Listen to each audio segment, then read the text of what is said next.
Chapter 704. The endless threads of green light sprinkled down gently, piercing everything they touched. The dark clouds in the sky, the thunderbolts, the hailstones under the thunderbolts, and the rocks under the hailstones were all pierced through. Just like the dark clouds, thunderbolts, hailstones and rocks, the armors and bodies of Wuxia and the others were pierced through. Severe pain came from every part of their bodies, making them howl and fall to the ground, twitching and twitching. Pagoda, rise! Wuxia cried out. A tricolored pagoda rose into the sky from the top of his head, emanating a vast sheet of light that enveloped the surroundings.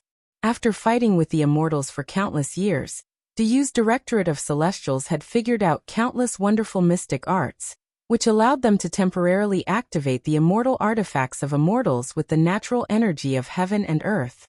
Unlike the immortals, who fused their immortal souls with their immortal artifacts, these mystic arts compressed the natural energy with hand incantations and spells, transforming it into something similar to the divine sense of immortals, then activated the various formations in the immortal artifacts and unleashed part of their power.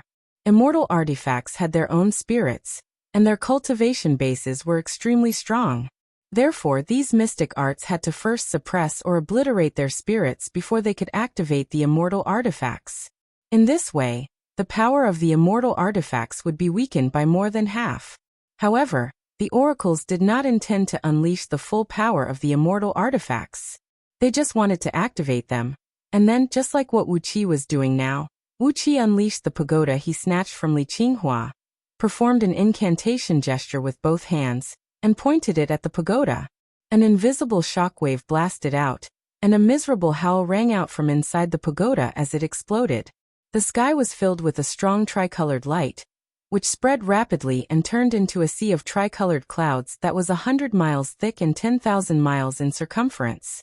Amidst the tricolored light, the overwhelming green threads that shot down from the sky gradually melted away, no longer emitting the terrible aura that could destroy everything. Yang Qiufengbua, whose body was riddled with countless tiny holes and whose skin was oozing with beads of blood, let out a long cry and thrust his claw forward. Purple mist rose from his fingertips, shattering the space within a radius of tens of meters. He grabbed the two struggling dragon boas, dragged them by their necks and brought them back to his side. Wuxia quickly glanced at the two dragon pythons. The chaotic spiritual energy in his body surged and wrapped around the dragon python bloodline he obtained from Goldhorn and Silverhorn. A faint dragon python aura spread out from his body, but disappeared in a flash. It was such a faint aura that Yang Qiufengbua and the other generals, whose souls were no stronger than those of ordinary people, did not notice anything unusual. The two dragon pythons, who had been spurting out dazzling beams from time to time, wisely shut their mouths and obediently shrunk their bodies to around a foot long. Then they flew up from Yang Qiufengbua's hand and landed on Wuqia's shoulder, wrapping their tails around Wuqia's neck like two necklaces. With a smile on his face, Wuxia gave the two dragon pythons a look and nodded. Then he gave a long laugh, turned around, and left with the captains who also had their bodies riddled with holes. Each of these elite generals had a cultivation base above the second Panga heaven, and their overall strength was strong enough to fight against gold immortals. Although they did not know any divine abilities or magic, their strong fleshly bodies allowed them to fly, and their flying speed was not inferior to that of immortals. All of them were shrouded in a faint purple mist, and when they flew, they left behind trails of purple light that stretched for miles. They looked like a group of purple meteors streaking across the void with a mighty momentum. A violent cough came from afar. Behind the hill where the green light had shot out, a middle-aged Taoist in a moon-white Taoist robe with his hair hanging loosely over his shoulders, and a 2-inch-wide white ribbon tied around his forehead with a purple jade inlaid in the middle of it. The Taoist was holding a horsetail whisk that glowed with a green light, which was the manifestation of the green light that could destroy almost everything just now. With just a light blow, the strong fleshly bodies of Wuxia and the others were riddled with holes like sieves. Fortunately, they had the protection of Pangu's sacred qi. Although the penetrating power of the green light threads was extremely terrifying, the explosive power was not enough. Although they had dozens of holes in their bodies, the wounds were too small. After the purple qi circled around their bodies had already recovered. At most, they had lost a little primordial qi, but it was really not a serious injury. The middle-aged Taoist was the sovereign of the Myriad Immortal Alliance, Immortal Dingjun of the Celestial Court, an important minister in charge of half of the alchemy workshops in the Celestial Court.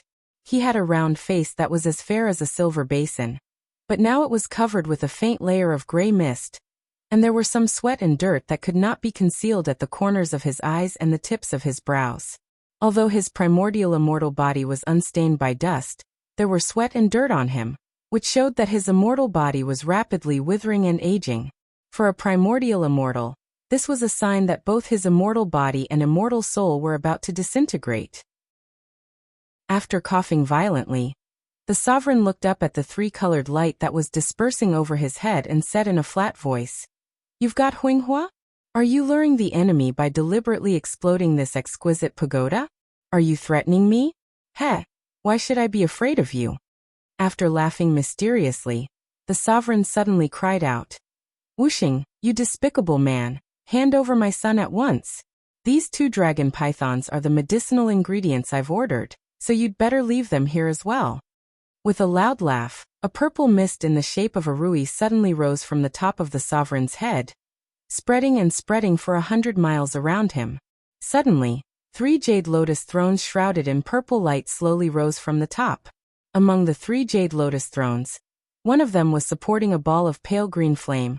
Another was supporting a hazy pill cauldron that was emitting clouds in the shape of dragons and tigers, and the last one was sitting cross-legged on a 3 feet tall naked boy. However, blood continued to seep out of the boy's body, and the dragon-tiger-shaped clouds around the cauldron continued to shatter. The ball of light green flames was also scattered and deformed, and from time to time, wisps of flames would seep out. "You can't leave now." The sovereign beckoned at the chariot that was shrouded in purple mist. The bead curtain on the chariot was rolled to the side, revealing a human figure condensed from the purple mist. After that, the sovereign flew into the chariot and drove it to chase after Wuxia and the others. The purple mist, which was 100 times stronger than before, enveloped the chariot. Amidst it, hundreds of gold immortals could be vaguely seen, and from time to time, the roars of all kinds of strange beasts could be heard rising into the sky. The chariot chased after Wuxia and the others like a bolt of lightning. The 3 crystal Pegasi flapped their huge wings, and every time they flapped their wings, a huge hurricane would rise from the ground, bringing the chariot a few miles closer to Wuxia and the others. In just the space of a few breaths, the chariot had caught up with Wuxia and the others, and was now less than 1,000 feet away from them. A creepy laugh rang out as the sovereign narrowed his eyes and stretched out a claw. Instantly, the chaotic natural energy in the surroundings calmed down, and all the natural energy within 10,000 miles surged crazily toward his palm.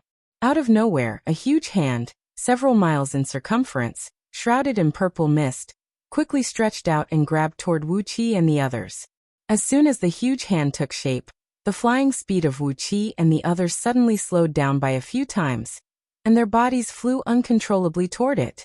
Wuxia felt that his body had fallen into a sticky, invisible force, and the pressure coming at him from all directions was extremely great. No matter how he mustered the chaotic energy in his body, no matter how he combined the true body of heaven and earth scripture, the dragon transformation script, and the dragon kill, he just could not break free from the pressure. The terrible pressure made his bones creak, and all his internal organs let out a sorrowful moan. Even though his immortal body and immortal soul had been severely wounded, the sovereign was still in existence that Wuxia could not resist. He did not even use a little bit of his immortal energy. Relying entirely on his vast divine sense and his understanding of the laws of heaven and earth, he was able to manipulate the laws of heaven and earth with just a tiny bit of divine sense, and yet he was able to unleash divine abilities and mystic arts that were even more powerful than those of top-grade gold immortals. This was the so-called with a single thought, all things come into being. When one reached the realm of primordial immortals, every move one made contained the great Tao of heaven and earth.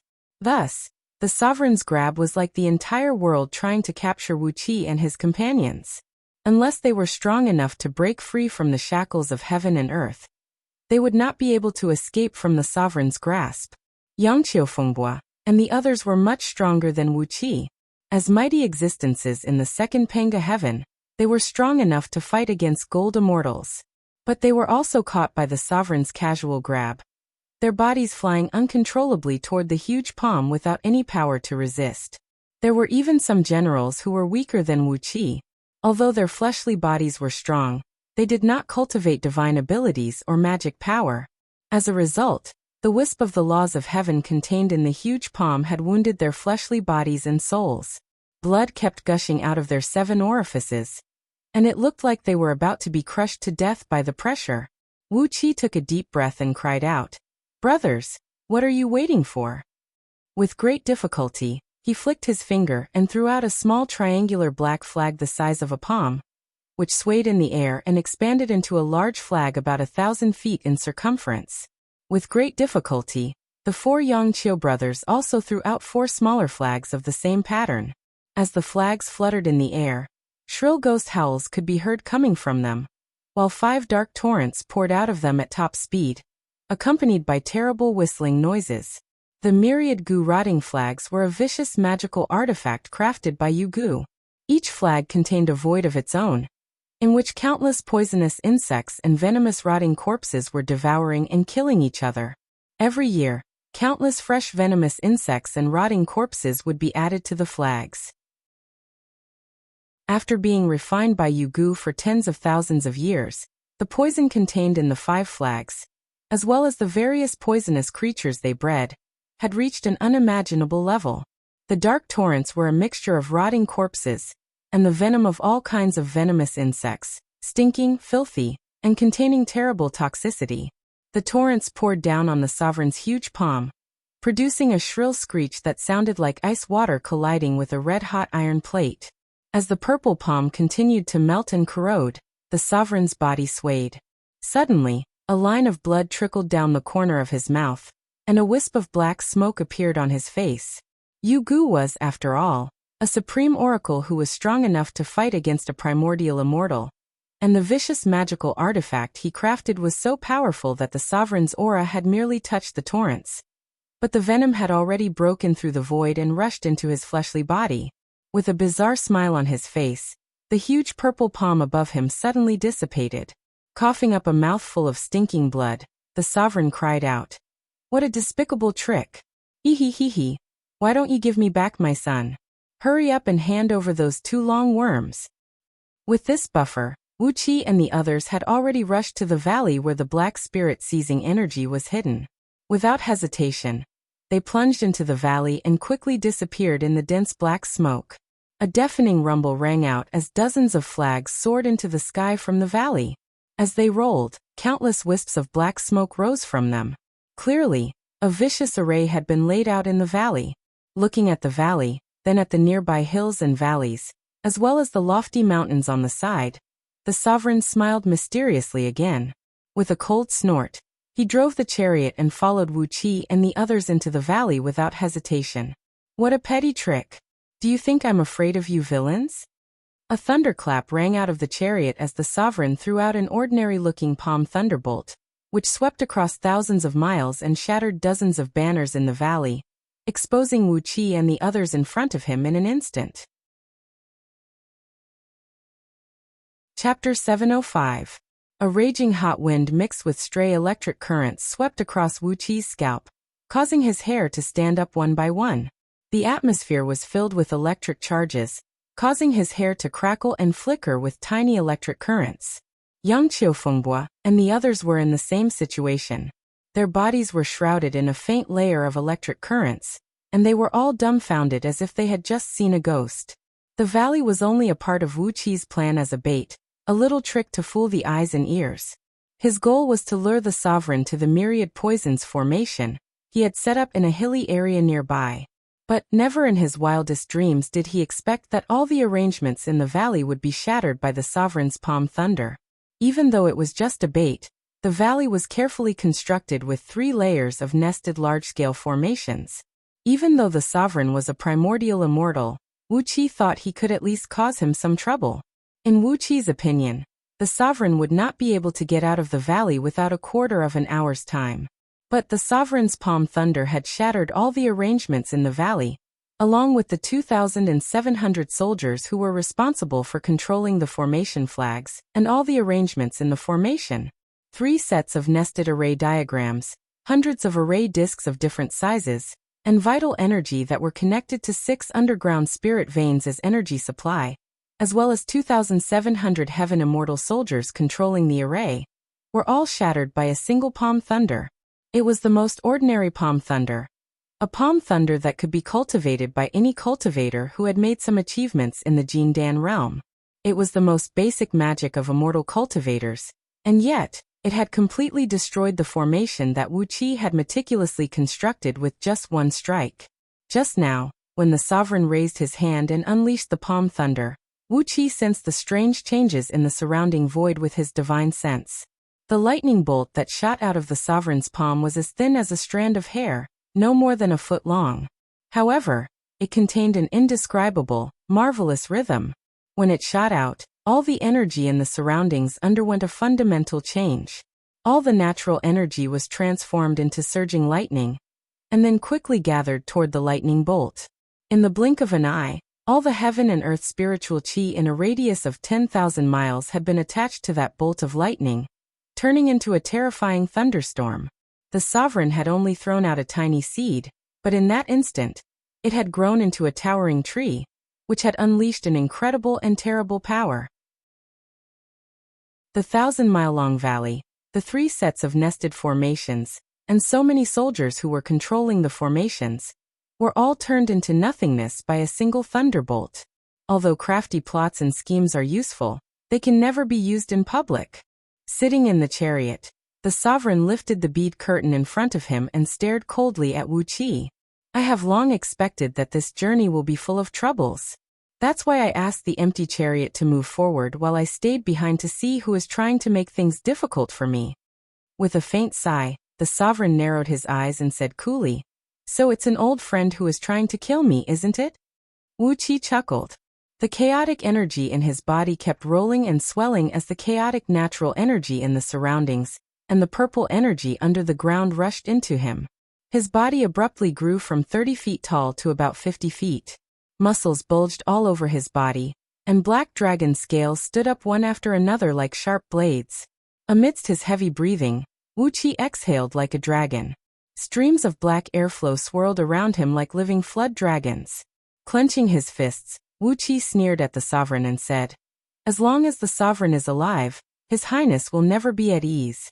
If His Highness is dead, the contribution we have made will be enough for all of us brothers to be conferred marquises, right?"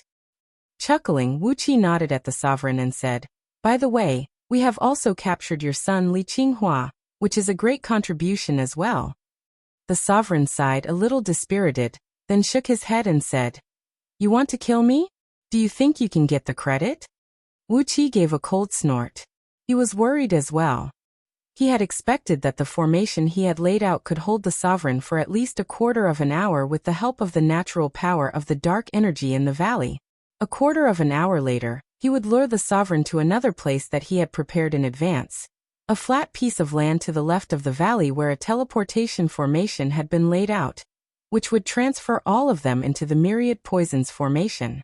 First, he would use a small formation to lure the enemy and make them arrogant, and then he would use the myriad poisons formation to attack the enemy head-on. While the enemy was arrogant and careless, he would first eliminate a group of gold immortals around the sovereign, and weaken the enemy's strength. After that, he would focus all his efforts on trapping the sovereign with the myriad poisons formation. Wuxia had carefully weighed all these steps in his mind, but he did not expect that the sovereign's overall strength, the overall strength of a primordial immortal, had far exceeded his expectation. With just a palm strike, the sovereign had shattered the formation in the valley. How was he going to lure the enemy? How was he going to lure the enemy? Schemes and tricks were useless in the face of absolute strength. With a wry smile, Wuxia pointed to the complex terrain of hills and valleys next to the valley and said, "Sovereign, His Highness is waiting for you in that formation. If you can enter the formation and break it, we'll offer young Master Li Qinghua and the 2 dragon pythons to you. If you can't break the formation then..." Wuxia purposely did not finish his words. He just let out a few gloomy, cold laughs. The sovereign looked thoughtfully at the hilly area and said in a flat voice, "Is the King Yangqiu you mentioned King Yangqiu, or that old villain King Yangshan?" When the 4 Yangqiu Fengbo brothers heard the sovereign insult their master, they roared at the same time, "How dare you? Shut up!" The sovereign shook his head and snorted softly. Immediately, a thunderclap rang out in the 4 brothers' ears. Their eyes widened abruptly, and all the capillaries in their eyes broke.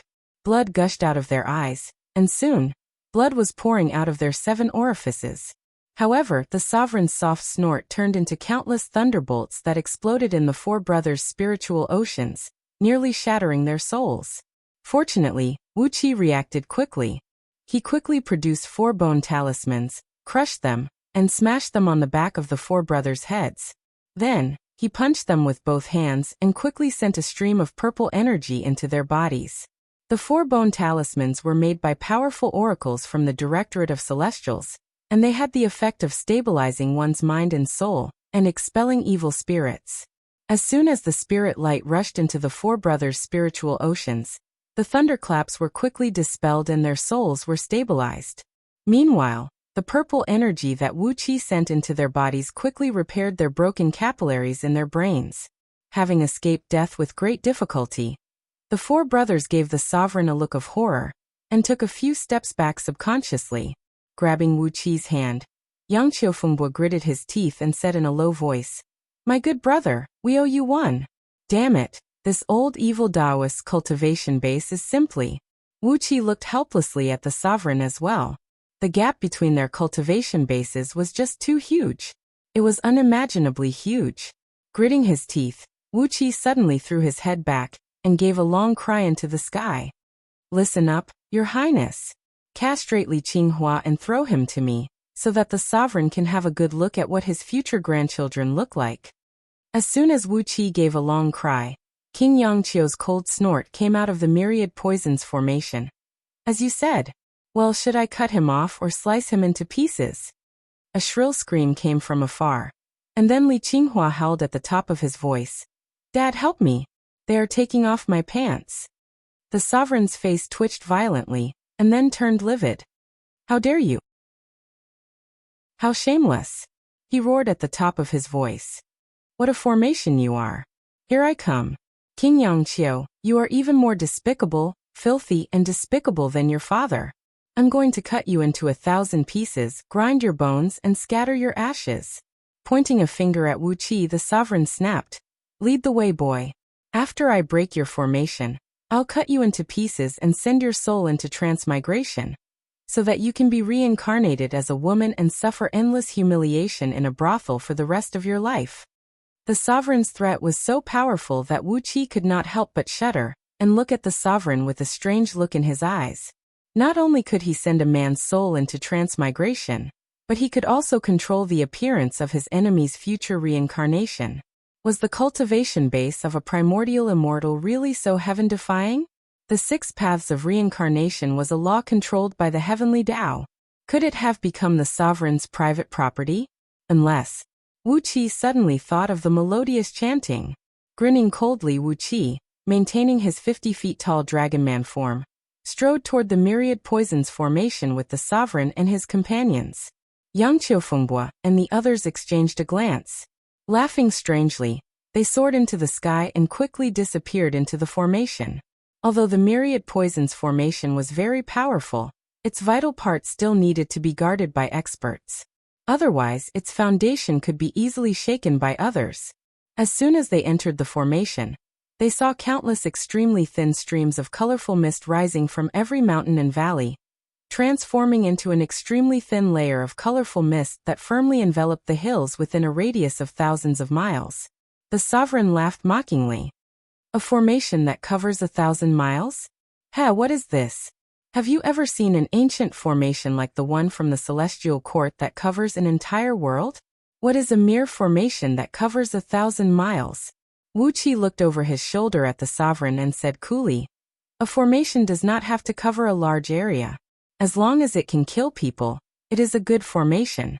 What do you think?" Gently patting the dragon python sisters, who were coiled around his neck, Wuxia smiled at the sovereign and quickly disappeared into the formation. Sitting in the chariot, the sovereign looked up at the sky with a complicated expression, then glanced around. Finally, he looked at the formation that was shrouded in colorful smoke and murmured, "Well, it's not bad to be a Buddha of the Buddhist League.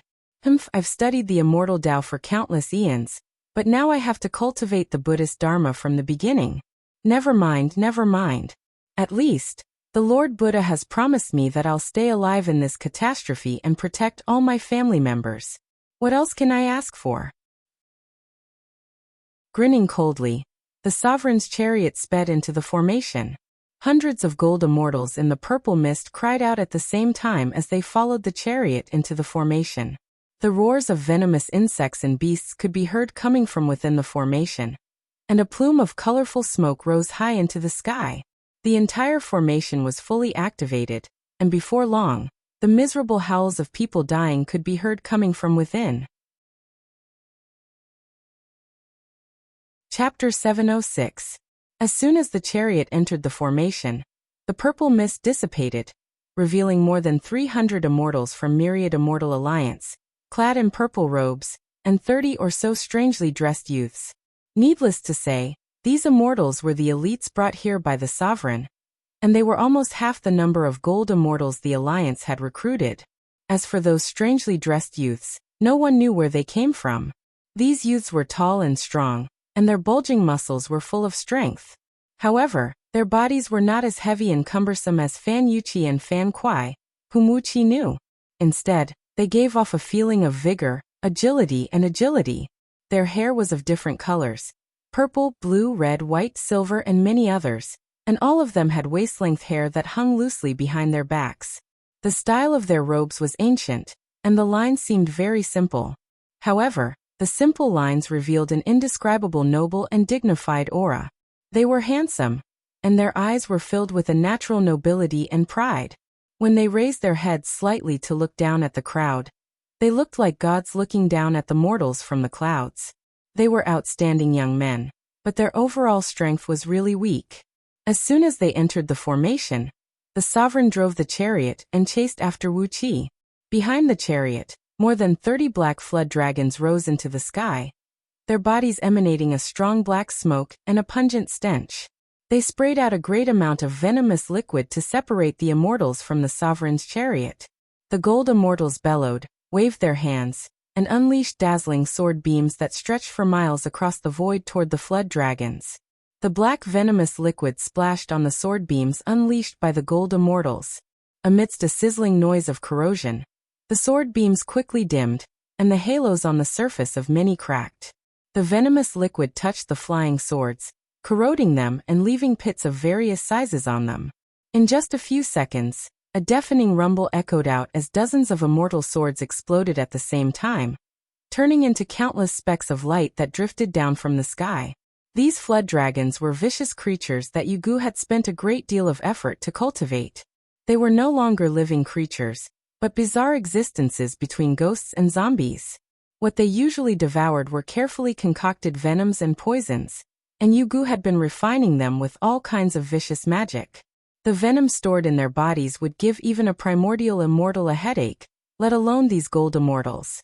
After all, Yugu was a supreme oracle, and all his tricks were based on primordial immortals. Fighting against gold immortals was just a piece of cake. The WYRMS managed to stop the gold immortals for a moment. Next, clouds of smoke surged out from the 49 mountains down below to rapidly charge into the ranks of the gold immortals. The void around them twisted, and dozens of colorful flags fluttered in the air. Amidst the spinning of heaven and earth, all the gold immortals and the youths in quaint outfits were thrown randomly into various vicious killing formations within the Myriad Poisons formation. Of course, those gold immortals were not bothered with them. Naturally, the experts led by Yang Qiufengbo would deal with them with the help of the formation. As a result, these youths were thrown into the valley in the center of the formation. Then a dull drumming echoed out, and hundreds of thousands of arrows wrapped in black flames came whistling toward the youths from all directions, leaving trails of black smoke that stretched for miles behind. These bolts were the venomous flying centipede crossbows recorded in the Myriad Poisons formation provided by Wuqi. They were made by collecting all kinds of poisonous centipedes, collecting their venom and essence, and then refining them with ghost flame. Then they were added with all kinds of vicious talismans and restrictive spells. With just a tiny bit of energy injected into the bolts, they could fly for days without falling. The flames on the arrows were poisonous centipede flames, and each wisp of them was equivalent to the venom of tens of thousands of poisonous centipedes. If the flames accidentally invaded one's body, even a gold immortal would have his or her limbs mutilated. On top of that, these crossbows were carefully crafted by the expert craftsmen provided by King Yangqiu, using the top-notch forging technique used by Dayu's military majesty in crafting all kinds of armaments. They were made of 36 different alloys, which made them so sharp that they could pierce through the defenses of immortal artifacts. Coupled with all kinds of runes personally inscribed on them by Yugu's sun oracles to increase their speed and penetrative power, the power of these crossbows was simply amazing. The group of 20 youths watched helplessly as countless crossbows came flying at them from all directions. All they could do was scream in horror, unable to do anything. The arrows pierced through their bodies with shrill whistling sounds. One arrow after another pierced through their bodies. The poison wreaked havoc in their bodies, and the flames burned in their bodies. Their skin gradually turned dark green.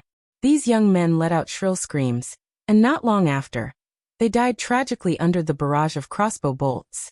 The general who was in charge of controlling the formation flew up into the sky from behind a mountain, stepping on a poisonous cloud. Looking disdainfully at the youths who had died, he shook his head and said with a sneer, "How dare they come here to court death with myriad immortal alliance when they don't even have the cultivation base of heaven immortals? Are these people out of their minds?" The poison on the crossbows was so vicious that the bodies of the youths began to rot and dissolve as soon as they touched the ground. Even their bones were quickly corroded by the venom, and only their teeth, the toughest part of their bodies, barely remained intact. No one cared about the lives of these youths, so no one noticed that the teeth left on their bodies did not look like those of humans, but were extremely long and sharp, like those of beasts.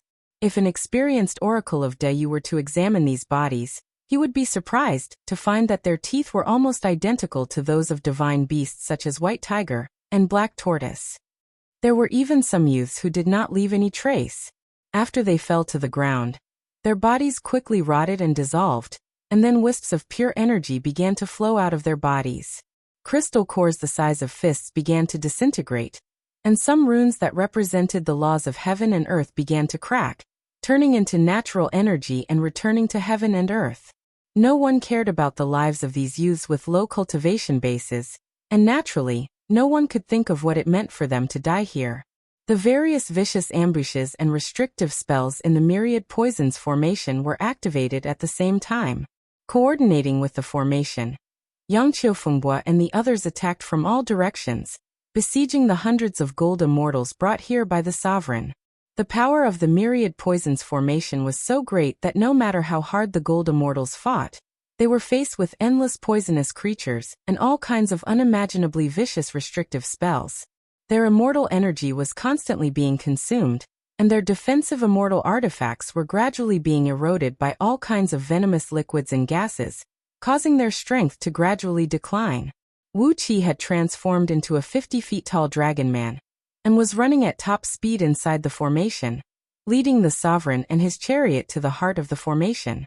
Two lofty mountains stood at the entrance to the valley, one on the left and the other on the right. Huge flagpoles and flags could be seen fluttering on the peaks of the mountains. On the flagpole on the left, there were more than 30 ferocious and ugly crimson flame snakes coiled around it. On the flagpole on the right, there were thousands of thumb-sized turquoise coral sea spiders crawling on it. Over his shoulder, Wuxia beckoned to the sovereign, who was sitting in the chariot, and said with a loud laugh, "Come in if you have the guts, old Taoist."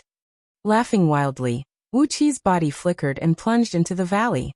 The sovereign let out a strange laugh and drove the chariot into the valley. He did not care how the formation around him was changing, that the colorful poisonous smoke had sealed off the entire place, and did not even bother to look at the countless runes of various sizes that the smoke had condensed into. Laughing wildly, he drove the chariot straight into the valley, chasing after Wuxia. "Hand over my son and the two dragon pythons." The sovereign roared with laughter. With a flick of the horsetail whisk in his hand, countless green threads shot out and turned into a surging green torrent that swept toward Wuxia. Wuqi's body froze abruptly. When the sovereign's horsetail whisk swept out, the void around Wuxia suddenly froze. The void was sealed, and he could no longer move. In a moment of desperation, Wuxia threw his head back and let out a long roar. The black nine-nether ghost flame around him soared hundreds of feet into the sky, while his body swelled once again, and the black dragon scales on his body became thicker and thicker. Then he raised both arms and swung them. Amidst a crisp cracking sound, the void hundreds of feet around Wuxia was suddenly torn open with white cracks that could be seen with the naked eye. A blinding light burst out of the white cracks as Wuxia shook his body with all his might. A terrible force gradually shattered the void, and strange spatial energy poured out of the barrier, turning into countless dimensional blades that shot out in all directions. The green torrent unleashed by the sovereign was slashed by tens of thousands of dimensional blades. Countless green threads were cut off, turning into a rain of green light that rained down in all directions. In the sky, Yugu's supreme tower quietly appeared. Standing on the top of the tower, King Yangqiu, Yugu, and Yu Qingcheng looked down at Wuqia, who was luring the enemy deep into the valley. King Yangqiu's face was filled with wild joy when he saw that Wuqia was able to shatter the void sealed by the sovereign. Yugu's brows were twitching as he kept counting how many beautiful daughters and granddaughters he had who were not married yet. Yu Qingcheng, on the other hand, stared fixedly at Wuqia with a cold gleam in his eyes as if he had seen a ghost. Accompanied by a crisp cracking sound, Wuqia walked step by step through the shattered void. The dimensional blades had torn his dragon scales, skin, muscles, and bones. But with the powerful effect of the true body of heaven and earth scripture, and the dragon transformation script, Wuqia's wounds healed rapidly. Gritting his teeth, he strode forward. Suddenly, he threw his head back and roared, "Lend me a hand, Lei Meng." The pill cauldron perched on the lotus throne over the sovereign's head shot out a beam of purple smoke in the shape of a dragon and a tiger, grabbing toward Wuqia. Meanwhile, Yugu drove the supreme tower and smashed it down. In the sky, a 100-mile-wide area of space suddenly shattered. A dense thundercloud rushed out of it, and 100-mile-tall, enormous hazy silhouette slowly emerged along with a muffled rumble of thunder. The hazy silhouette was covered in dazzling lightning bolts. Yu Qingcheng moved his finger slightly, and a jade slip broke at his fingertip. A treacherous gleam flashed across his eyes. Some of the tricks he had prepared beforehand were more than enough to make Wuqia suffer. But Yu Qingcheng's smile suddenly froze. Unhindered by anything, the supreme tower smashed onto the sovereign's chariot and smashed it to pieces. Countless streams of poisonous gas whistled through the air and smoothly squeezed into the sovereign's 7 orifices. His body abruptly took on a colorful hue, making him look like a human-shaped serpent, which made him look very terrifying. Lei Meng, the ghost deity whom Wuqia had summoned, spun and turned into a bolt of lightning as thick as a water tank, smashing down from above. The flame, the pill cauldron, and the little boy were all torn to pieces by the lightning bolt. The sovereign howled miserably as blood sprayed out of his body, which had turned a mixture of 7 colors. A cold gleam flashed in King Yangqiu's eyes. All of a sudden, he leaped down from the sky and thrust his sword into the sovereign's forehead. The sovereign roared as his immortal body suddenly exploded, and a beam of spirit light shrouded in purple smoke soared into the sky from within.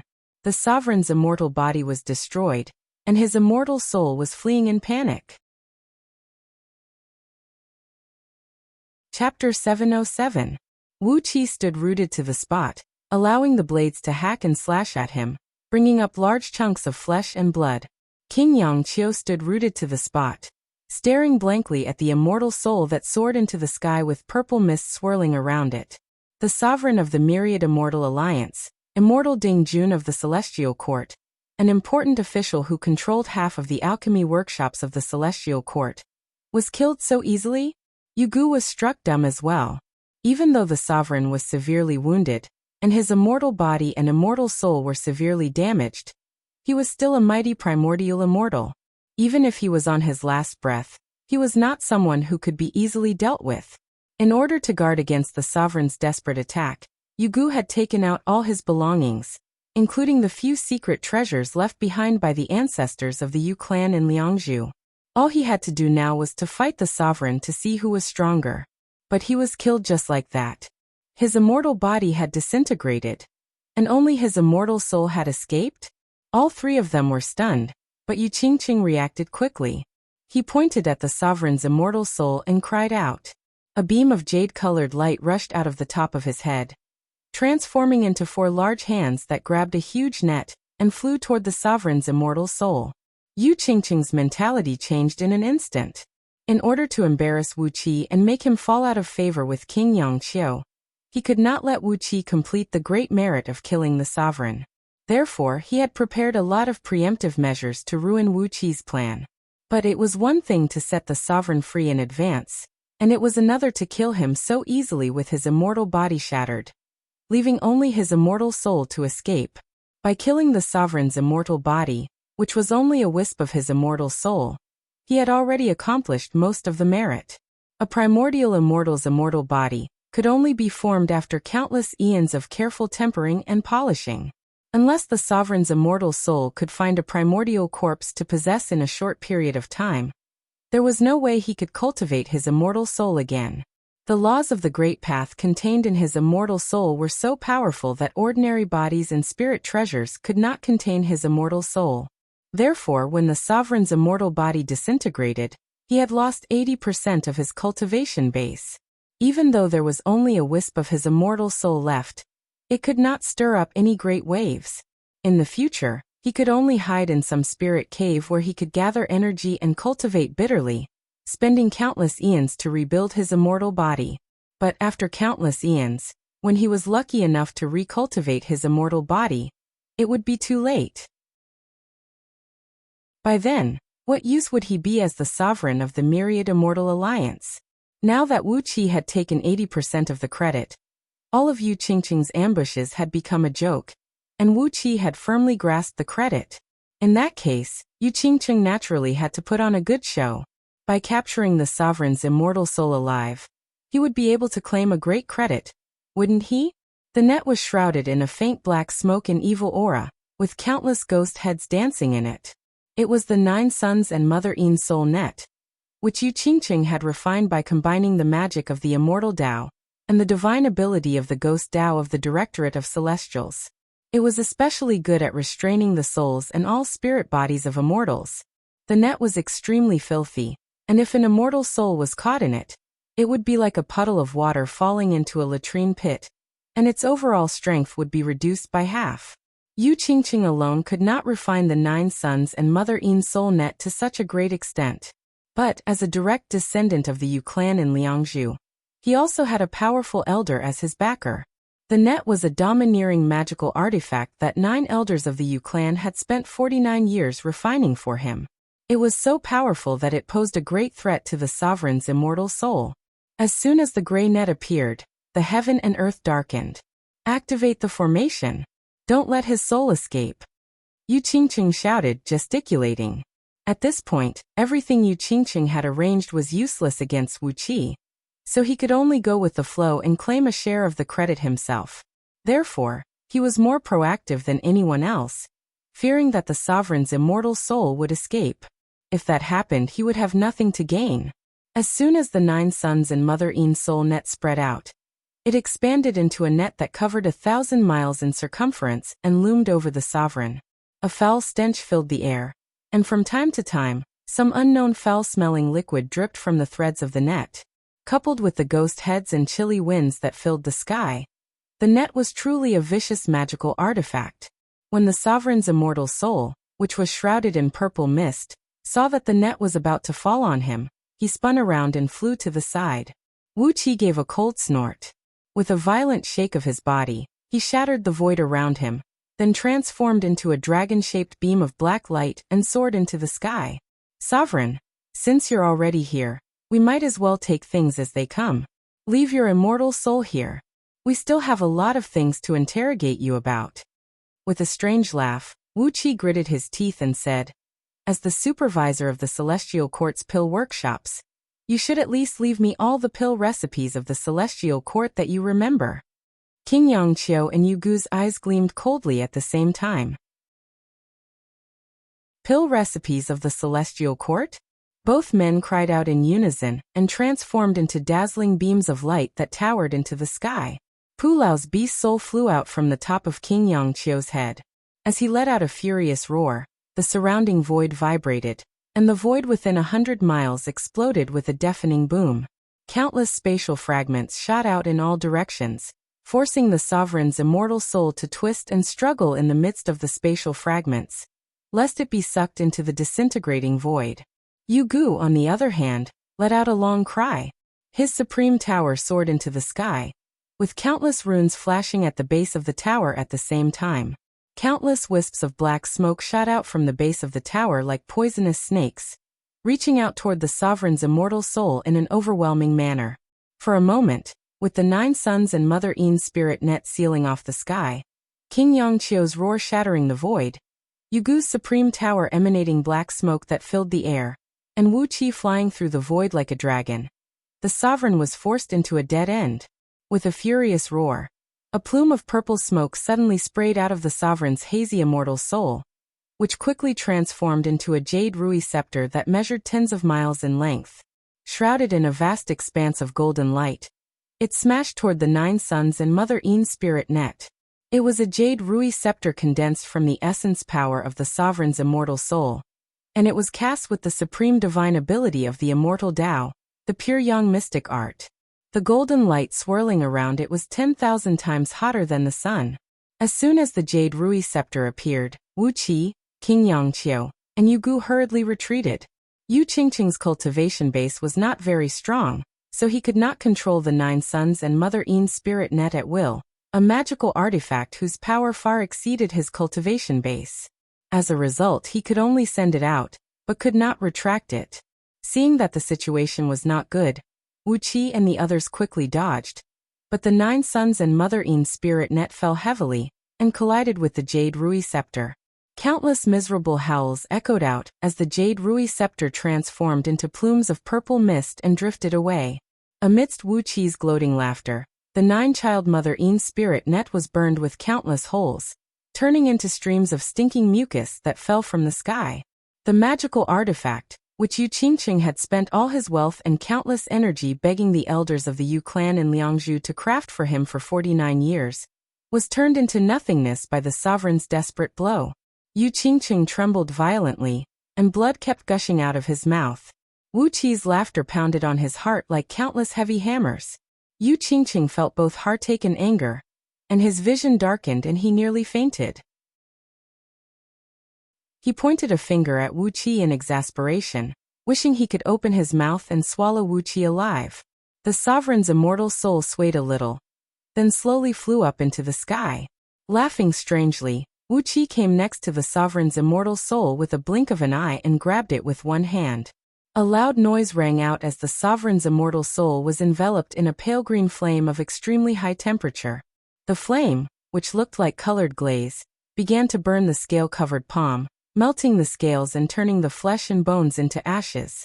In just a blink of an eye, the palm was reduced to bones.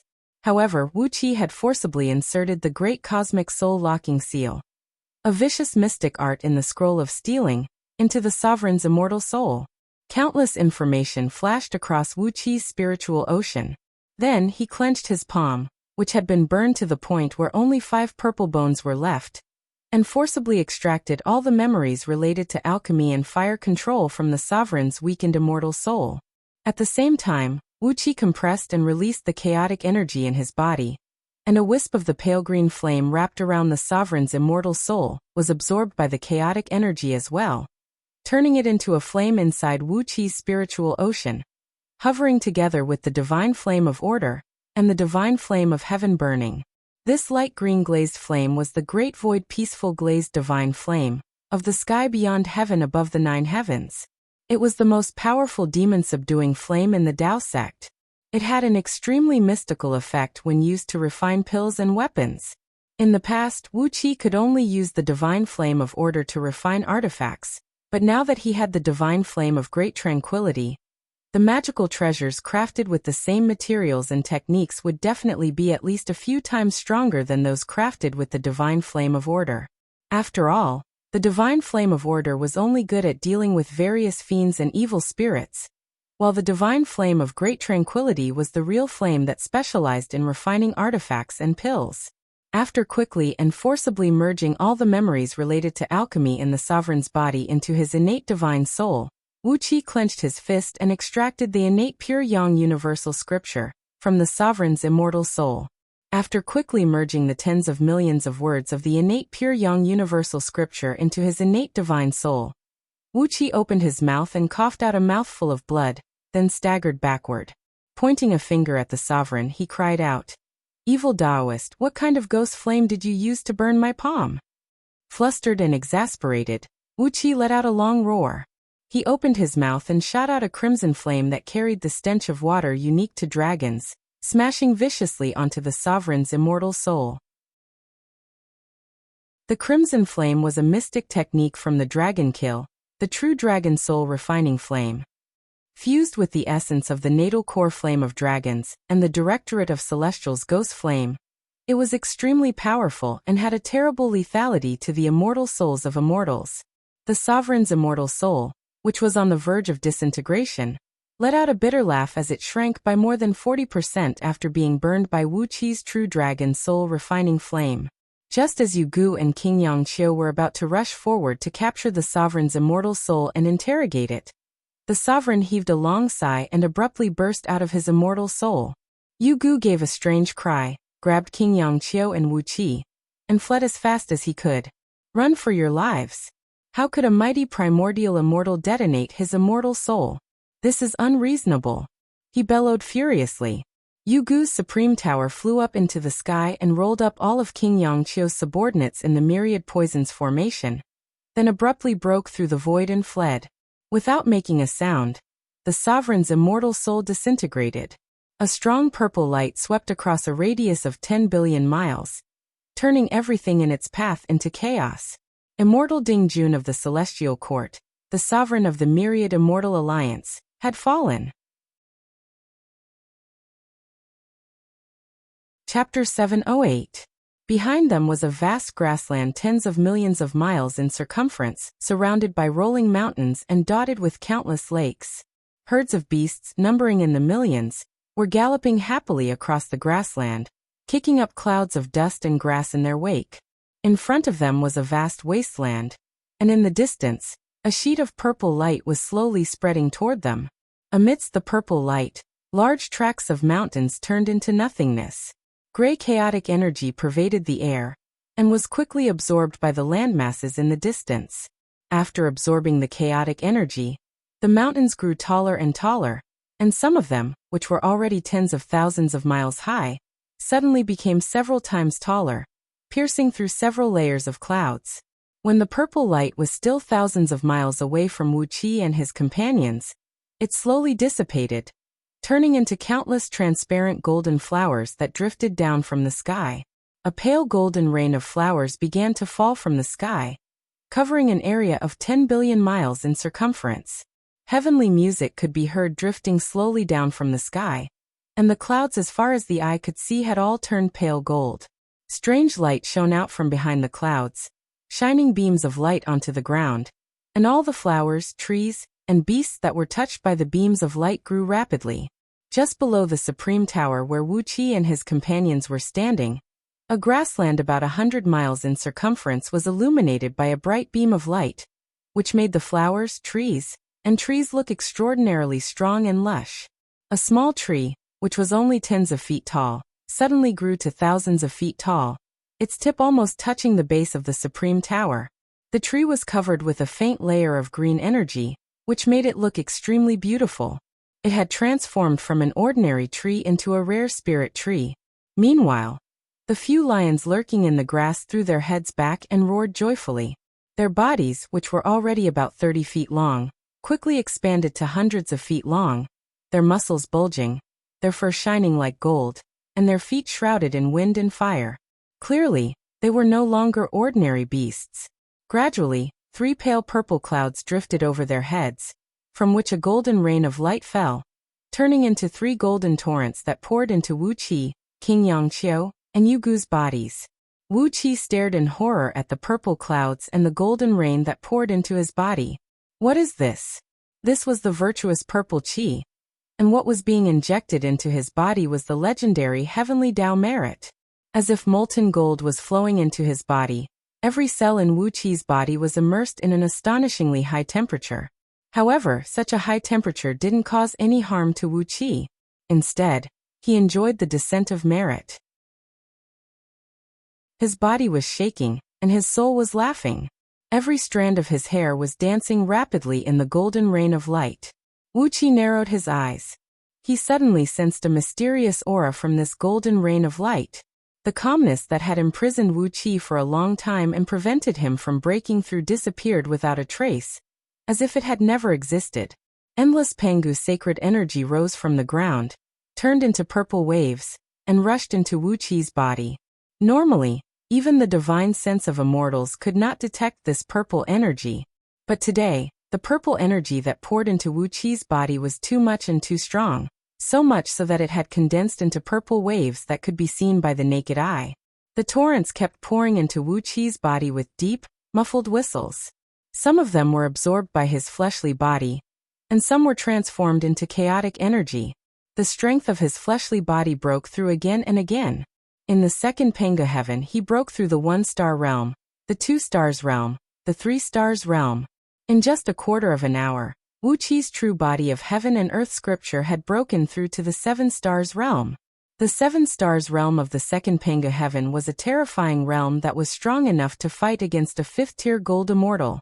A realm that could overturn rivers and seas, move mountains, and even destroy a small heavenly realm with just a wave of his hand. As the chaotic energy absorbed the purple energy, the Song of Gale, the Dark Een Water scripture, the Inferno Hellfiend scripture, and the incomprehensible heavenly Tao in the innate pure Yang universal scripture, were quickly fused into Wuqi's innate divine soul, under the push of the heavenly virtues. The heavenly Tao, which was originally difficult, bitter, and incomprehensible, became extremely simple at this moment, as if 1 + 1 = 2. Even the state of enlightenment that Wuqi often entered could not be compared to the speed of enlightenment that was being pushed by the heavenly virtues. In just a quarter of an hour, Wuqi's understanding of the heavenly Tao laws, especially the Song of Gale and the various secret techniques he cultivated, had broken through to the peak of the 1st-tier gold immortal realm. As his cultivation base improved, the chaotic energy in his body grew stronger and stronger, and his magic power rose steadily as well. The 18th-tier gold immortal, the 17th-tier gold immortal, the 16th-tier gold immortal. When a golden wheel of virtues took shape behind Wuqi's head, Wuqi's magic power had quickly risen to the 5th-tier gold immortal realm, which was exactly the same as the current realm of his fleshly body. But the heavenly virtues that fell from the sky were still endless. Wuqi clenched his teeth and prepared to take the opportunity to raise his magic power to the highest level of his cultivation base. Ao Buzan sighed into Wuqi's ear and cried out in a low voice, "Magic power is not the foundation, but the divine soul is. Absorb all the remaining heavenly virtues into your divine soul, which will allow you to form an innate divine soul of virtue, making it invincible to all magic and evils." TSK, I can't believe that killing a primordial immortal can bring me so many virtues. What have these immortals done over the years that the heaven and earth cannot tolerate? It seems that the heaven and earth hate them to the core. Wuqi was taken aback. What evil things had the sovereign done that the heaven and earth could not tolerate? How could he make the heaven hate him to such an extent? The amount of heavenly virtues that kept falling like rain was truly terrifying. But then Wuqi ignored this problem. Who cared what the sovereign had done? Just as Ao Buzan said, his magic power and cultivation base were just nothingness, which could be slowly improved with time. But his divine soul was the foundation of everything. A strong divine soul could allow him to better control his power, better understand the profound principles of heaven and earth, and better master everything. The heavenly virtues that continued to fall from the sky quickly fused into Wuqi's innate divine soul. In his boundless spiritual ocean, the innate divine soul absorbed an immeasurable amount of heavenly virtues and quickly grew into a towering golden giant, whose body glinted with a golden light. The golden wheel of virtues hovered behind the giant's head, almost encompassing his entire body. Heavenly flowers, golden rain, and countless runes swirled around the giant, filling him with an inviolable air of majesty. The pouring of heavenly virtues lasted for a full hour, and the benefits Wuxia had gained from it were simply indescribable. For him, it was basically the same as being reborn once again. When the purple clouds of heavenly virtues slowly dissipated, every strand of Wuxia's hair was filled with a faint golden light, revealing a profound and elusive truth. Standing next to Wuxia, King Yangqiu's appearance did not change much, but his expression was extremely bizarre. Trembling, he looked at Wuxia, his eyes filled with the ecstasy that seemed to be on the verge of exploding. Grabbing Wuxia with one hand, he stammered, I've been rewarded by the heavenly Tao. By prolonging my life. By 1 aeon. Wuxia shuddered, and his scalp went numb. No matter how high the cultivation base of the humans in DU was, there was a limit to their lifespan. Ordinary people could only live for a little over 100 years, and those who practiced the true body of heaven and earth scripture, and other cultivation techniques of the human race, could live up to 100 years at most. But if one could absorb a powerful beast's soul and fuse it with one's own soul, the source of one's soul would become stronger, and depending on the strength of the beast's soul, one could live for thousands, tens of thousands, or even several periods.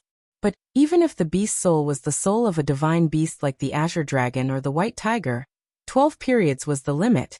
And if one wanted to prolong his life, he would have to take all kinds of rare spirit items of heaven and earth. But there were limited spirit items that could prolong one's life, and if one took too many of them, one's body would develop a resistance to them, making it impossible to prolong one's life after taking the same spirit item multiple times.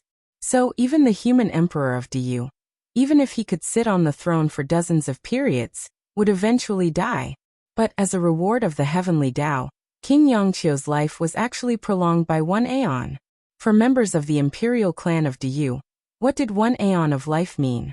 Perhaps, with his long life, he would have a chance to taste the throne of the human emperor. Sometimes, life was also a kind of capital, and an extremely important one. Wuxia looked at King Yangqiu with a smile on his face. It was simply wonderful to have a backer who could prolong his life by 1 aeon. If King Yangqiu could really become the human emperor in the future.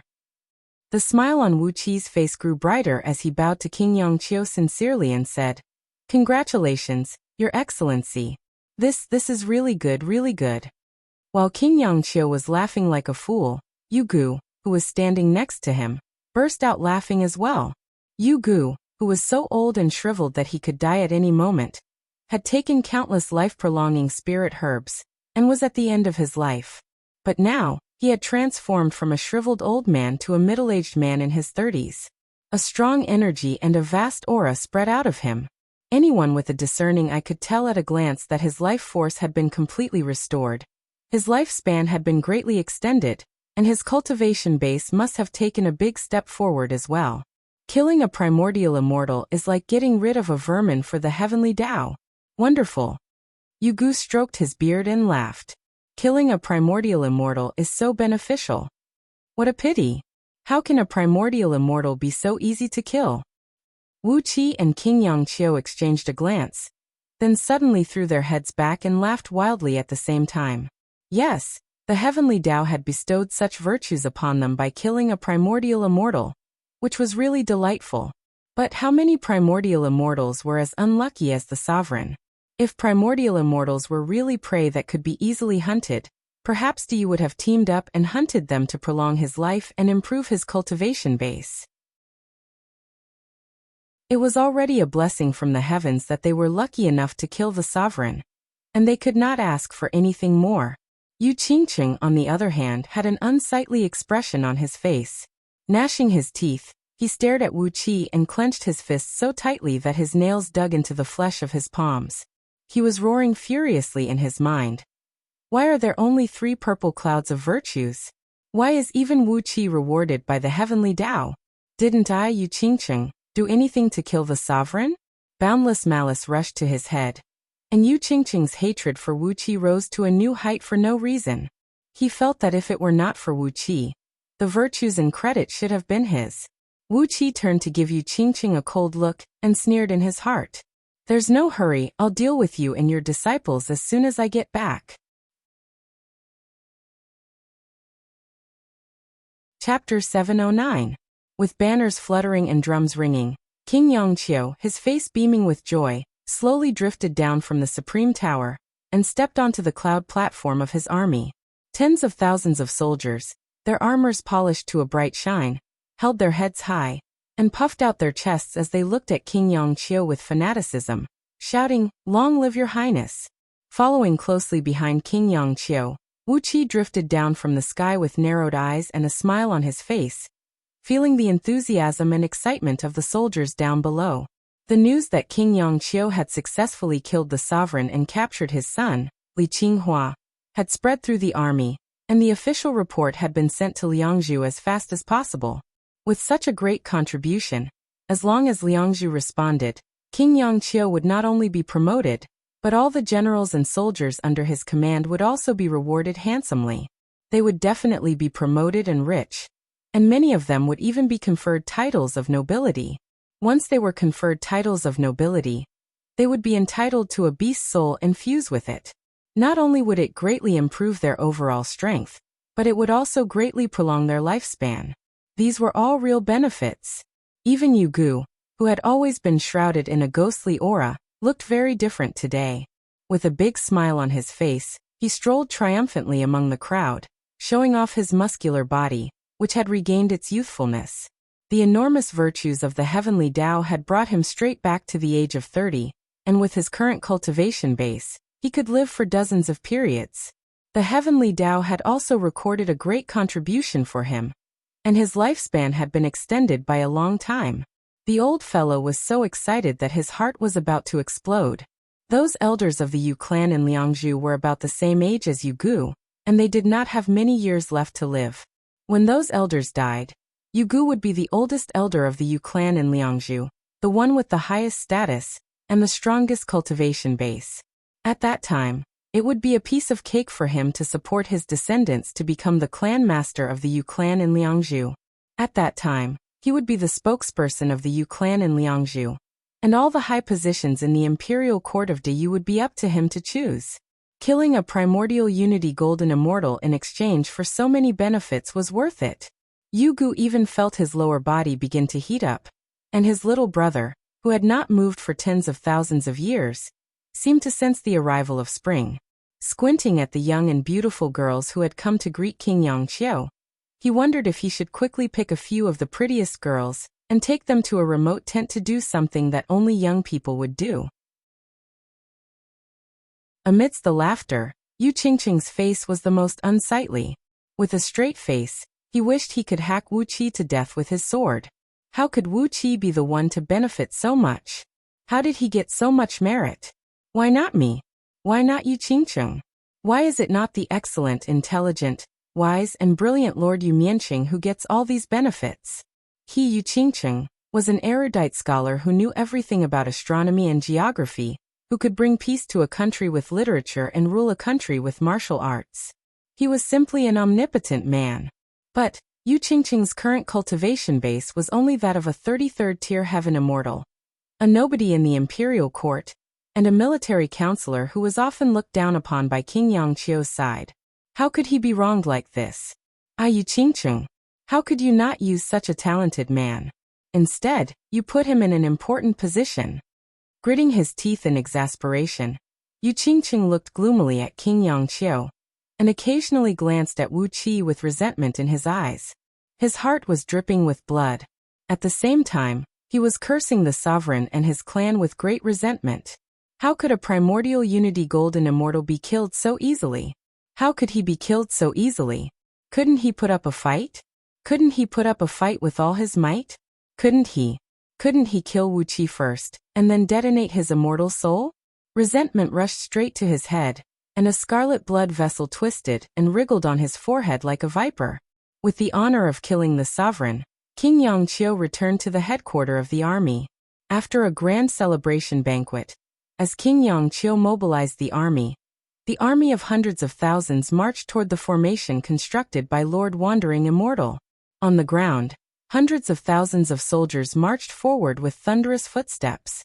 In the air, a large group of feathermen soldiers were flying in the air. Their dark wings formed a dark cloud that almost covered the sky. In the sky, hundreds of flying ships were led by the jade-armored Mystic Turtle flying ship, rushing forward like a dark cloud. This time, King Yongqiu had mobilized all his troops without reservation, including the 6 squads of soldiers he had hidden in the mountains thousands of miles away. Just now, during the celebration feast, Wuxia had reported to King Yongqiu that because of the virtues of the heavenly Tao, his understanding of the Tao of formations had reached an extremely profound level, and that he could now break the formation constructed by the Lord of the Wandering Immortal Alliance with a wave of his hand. King Yongqiu was overjoyed. He immediately mobilized all his troops, planning to wipe out the Lord of the Wandering Immortal Alliance and all the other immortals after killing the sovereign. Wuxia was telling the truth. The virtues of the heavenly Tao was an extremely magical power. After his divine soul had absorbed an enormous amount of virtues of the heavenly Tao and formed an innate divine soul of virtue, his understanding of the heavenly Tao seemed to have improved from the most primitive abacus to a giant calculator. In just an hour, he had thoroughly comprehended the essence of formations in the scroll of stealing, and had even derived endless mysteries from it. The formation, which had been tricky for Wuxia, now seemed to be full of loopholes. With his current cultivation base of the 5th-tier gold immortal realm, he could easily break it. But what good would it do to Wuxia just to crack it? What he wanted to do was not to crack it, but to plunder it. He wanted to take the whole formation for himself. Not to mention anything else. Just the tens of thousands of immortal artifacts forged according to the armaments used by the celestial lords were already an astronomical wealth. After being refined by Wuxia with the divine flame of great tranquility, and then laid out a brand new celestial formation with the essence of formations he had comprehended, it was powerful enough to kill any existence below the realm of primordial immortal. Standing at the forefront of the cloud platform with King Yongqiu, Wuxia could not help but burst into laughter as he looked at the valley in the distance where the silvery light of stars towered into the sky. About 100 miles away, Wuxia took a deep breath and sprayed out a plume of 9 nether ghost flame. His body abruptly grew to about 30 feet tall, and his skin was once again covered with black dragon scales. Carefully, the 2 dragon pythons raised their heads from Wuqia's shoulder and quickly glanced at the murderous soldiers around them, then quickly shrunk their bodies to the size of earthworms and burrowed into Wuqia's ear like Aobuzin.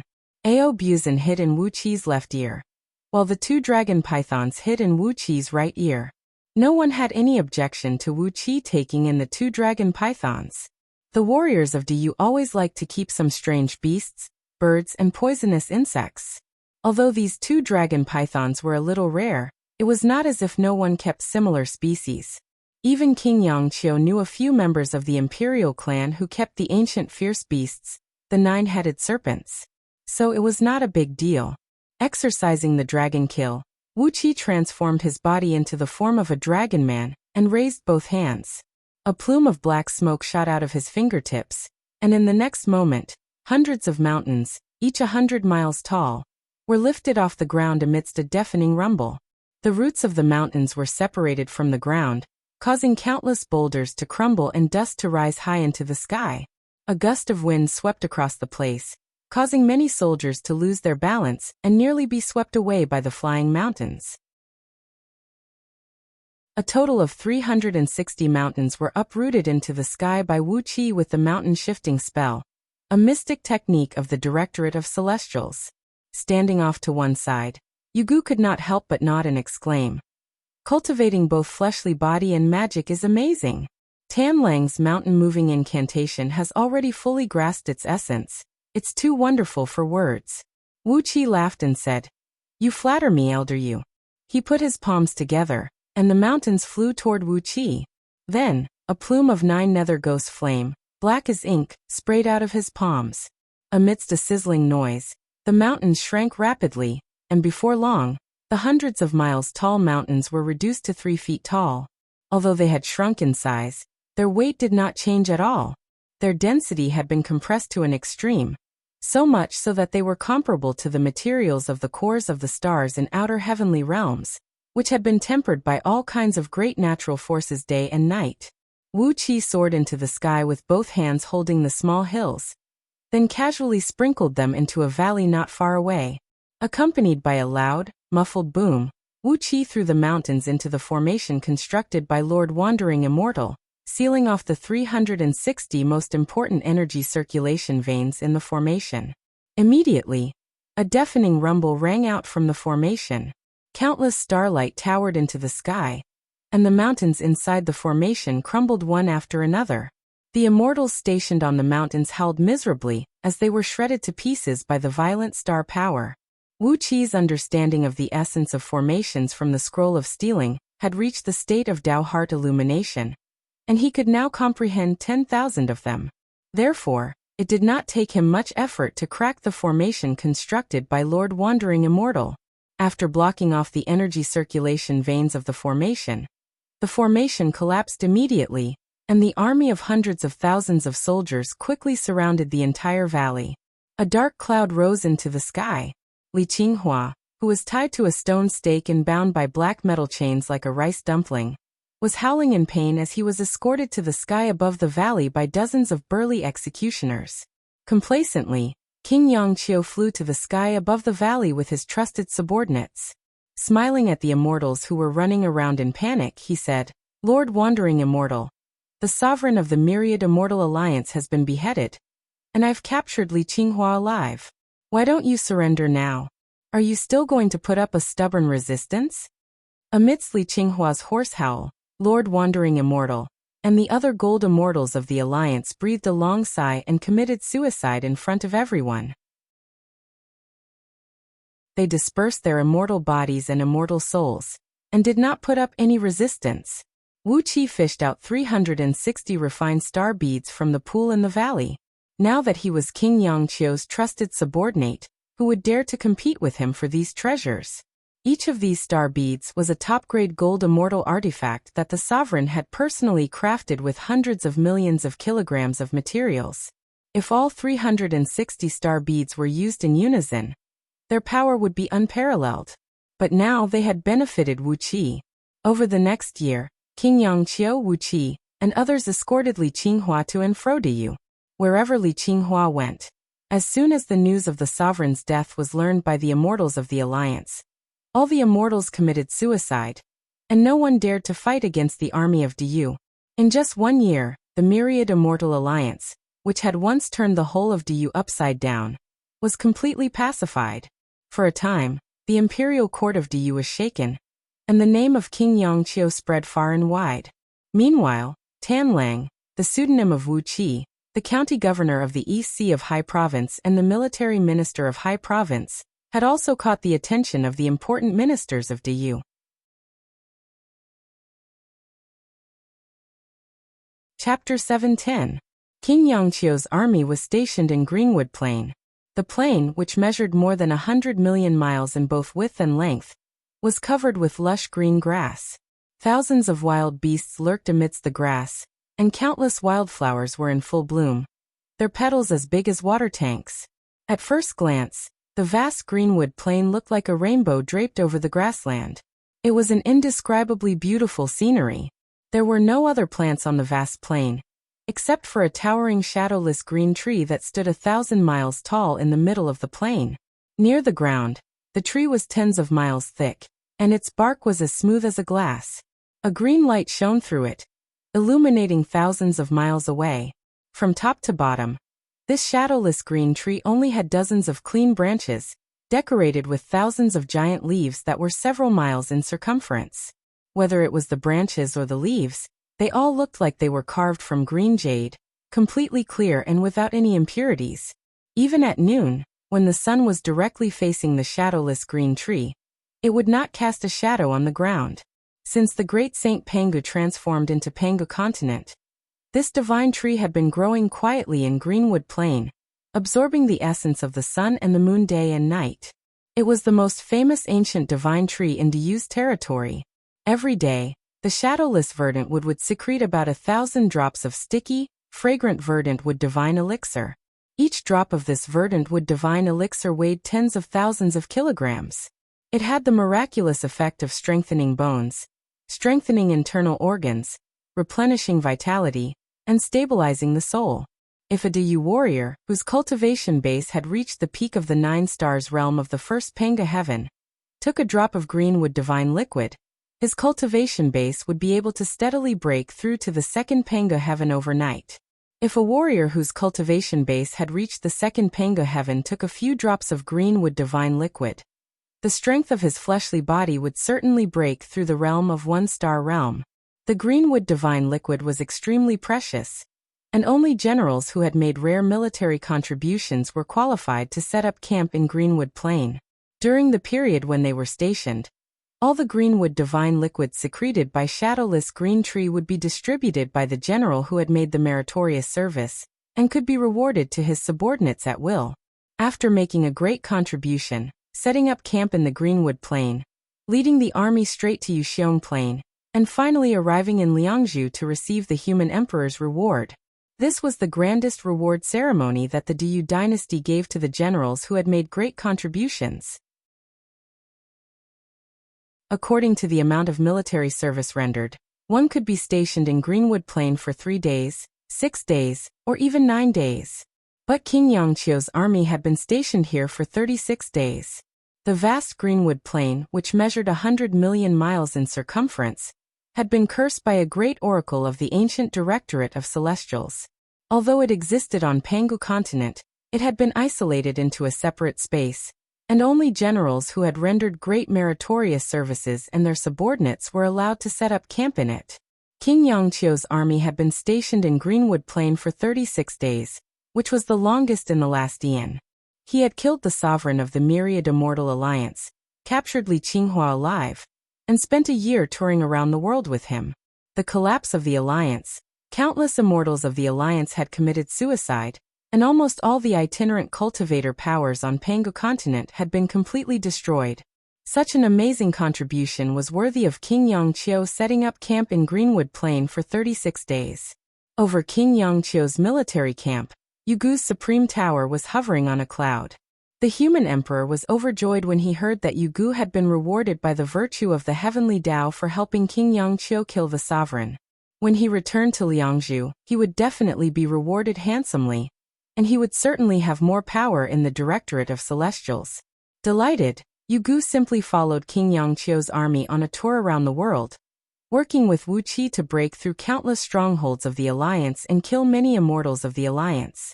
At the moment, a feast was being held in the Supreme Tower. In one of the halls, King Yangqiu and a group of close courtiers were having a wild time with a group of teenage girls.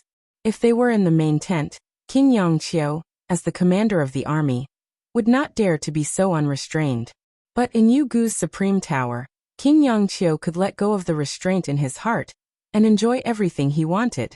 Naked teenage girls ran around the hall, screaming and screaming, while King Yangqiu, Yangqiu Fengbua, and other military officers, who were also nearly naked, chased after them, laughing and playing.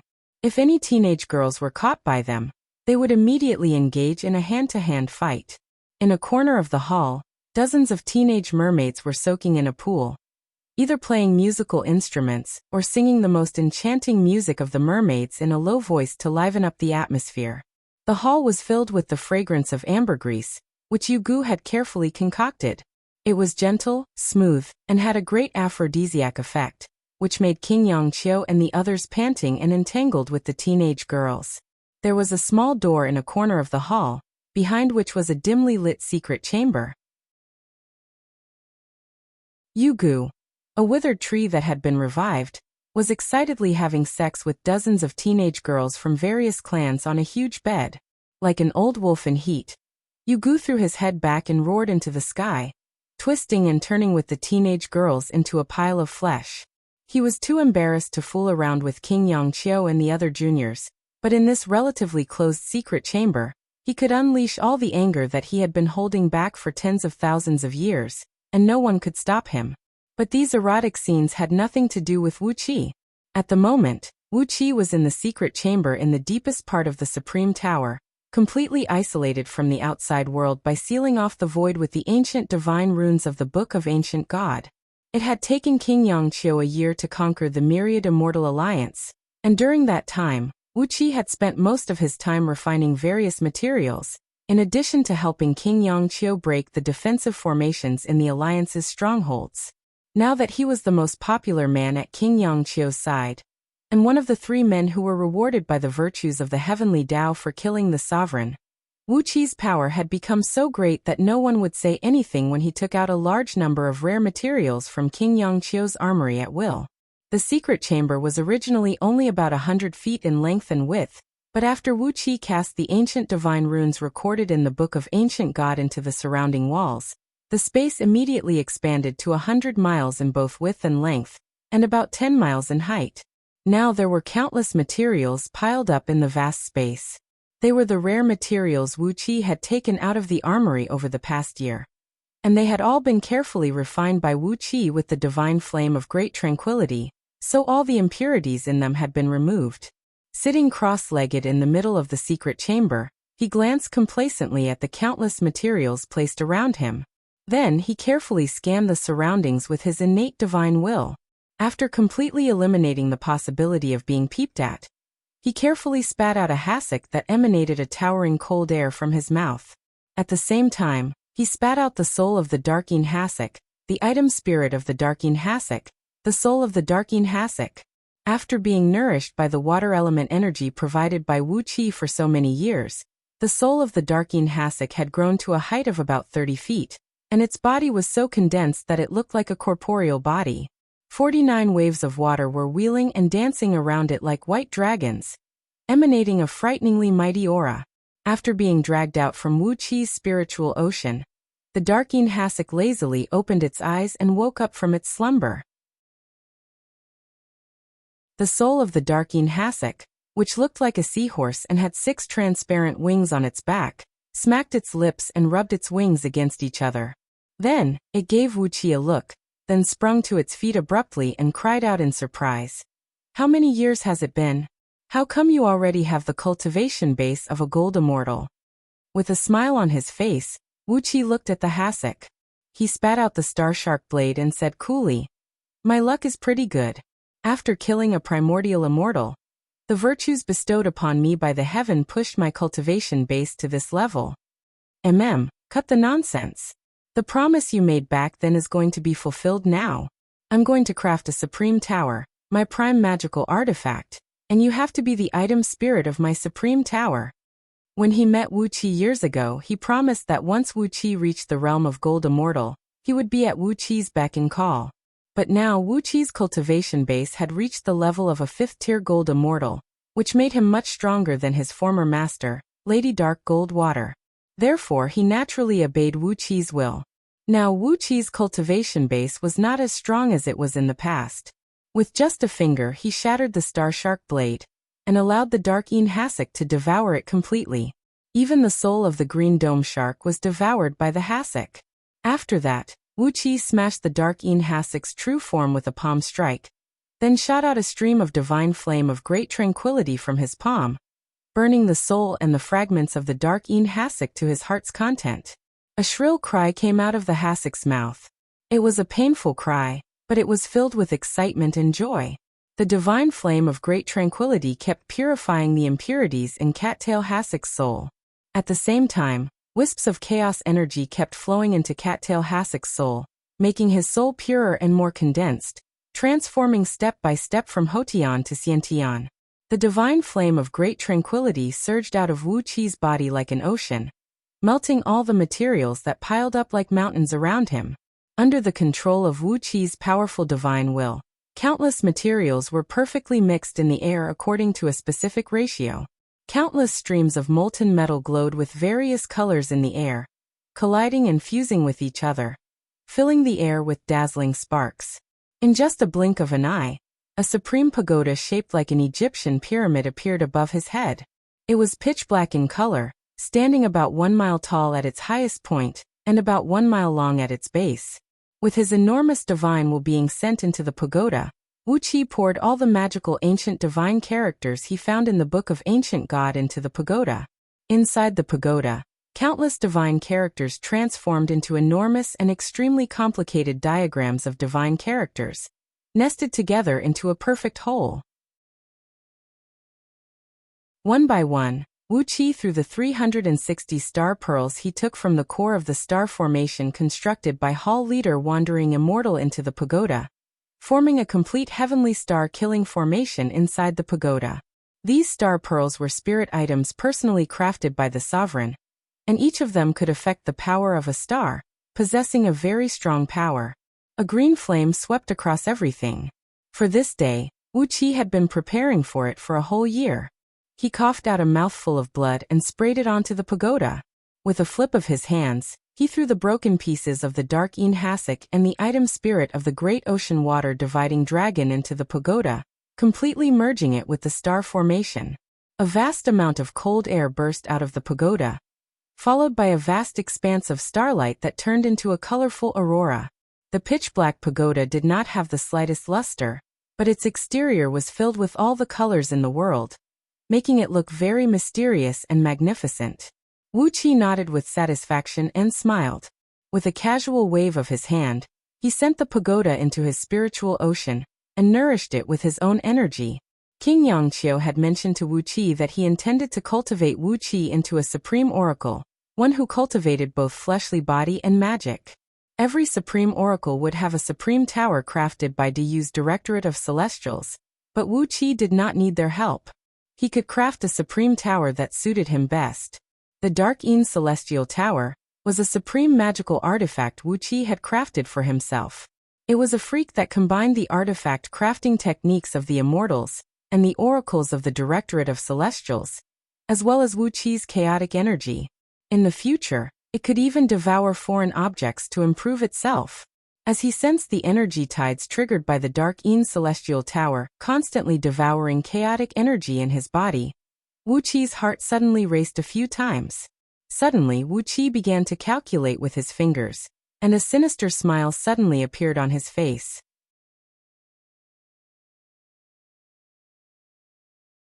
Chapter 711. Walking in the long, dark corridor of Wuxia's supreme tower, the shrill cries of countless venomous insects and beasts rang in his ears. From time to time, groups of oracles, maids, and guards walked past him like ghosts. All of them bowed deeply and respectfully in silence when he passed by, and no one dared to set their eyes on anything above Wuxia's belt. Diyu was a country with a strict hierarchy, and the Directorate of Celestials of Diyu was the oldest, most traditional, most conservative, and hardest piece of granite in Diyu, a country that was as boring as granite. As Wuxia walked along the corridor, some of the guards and oracles stationed at the sentry posts even held their breath, and even used mystic arts to temporarily stop their heartbeats, lest they should make the slightest sound and disturb Wuxia, King Yangqiu's favorite man. Wuxia came to the hall where King Yangqiu and the others were having fun. Even the heavy bronze door could not drown out the subtle noises coming out of the hall. With a faint smile on his face, Wuxia counted on his fingers, then slowly walked out of the supreme tower along the corridor in front of the hall. These oracles of the Directorate of Celestials really had unfathomable divine abilities.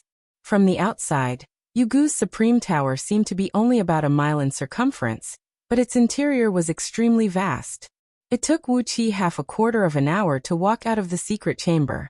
Standing at the exit at the top of the supreme tower, he glanced at the scenery of Greenwood Plain.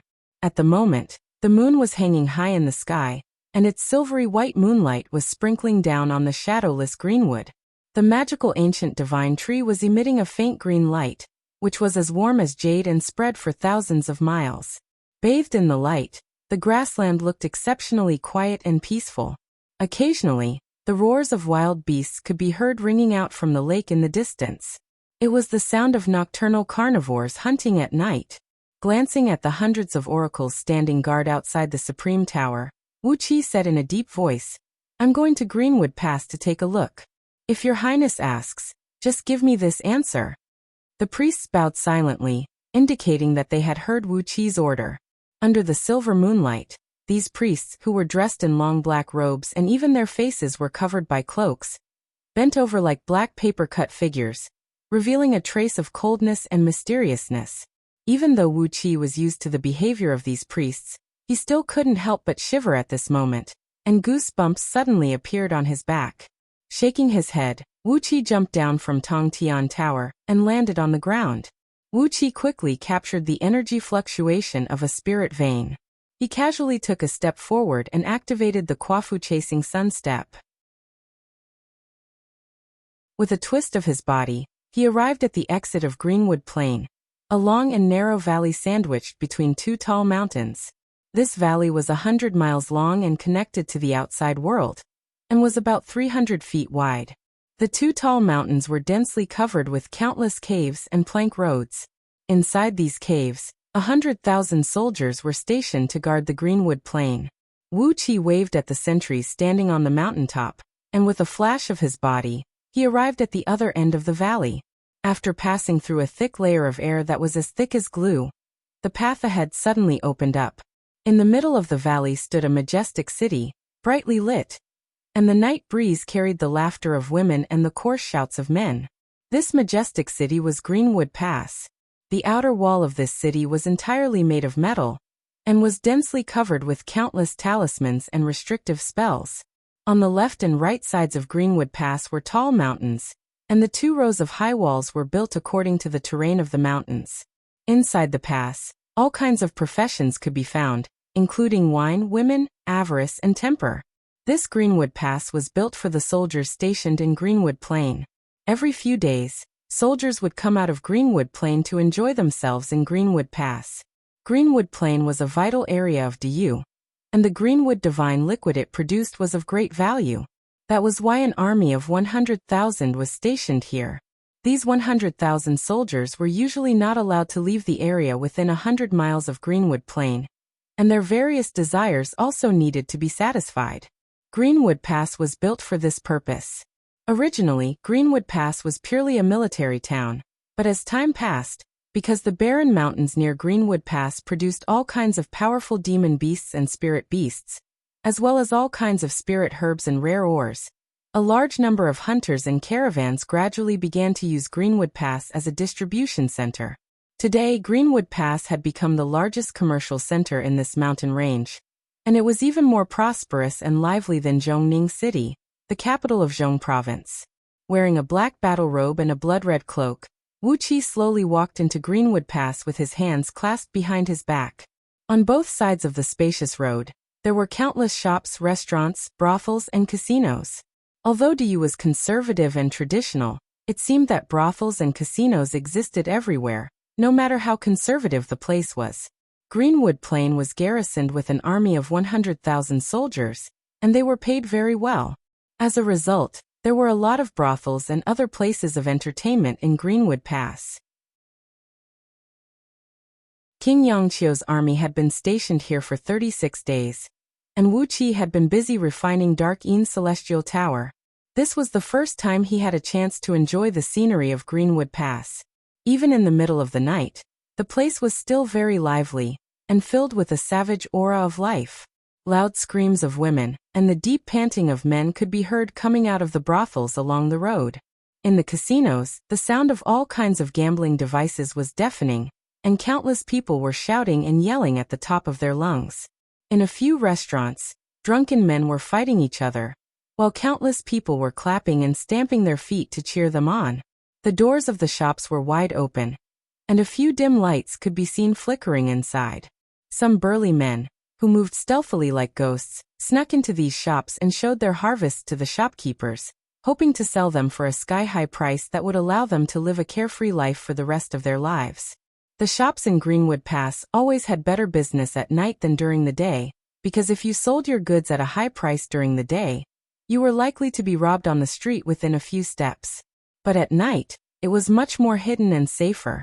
From time to time, suppressed laughter could be heard coming from these shops. Clearly, someone had found something very valuable in the wilderness, and the shops were offering a high price beyond their imagination.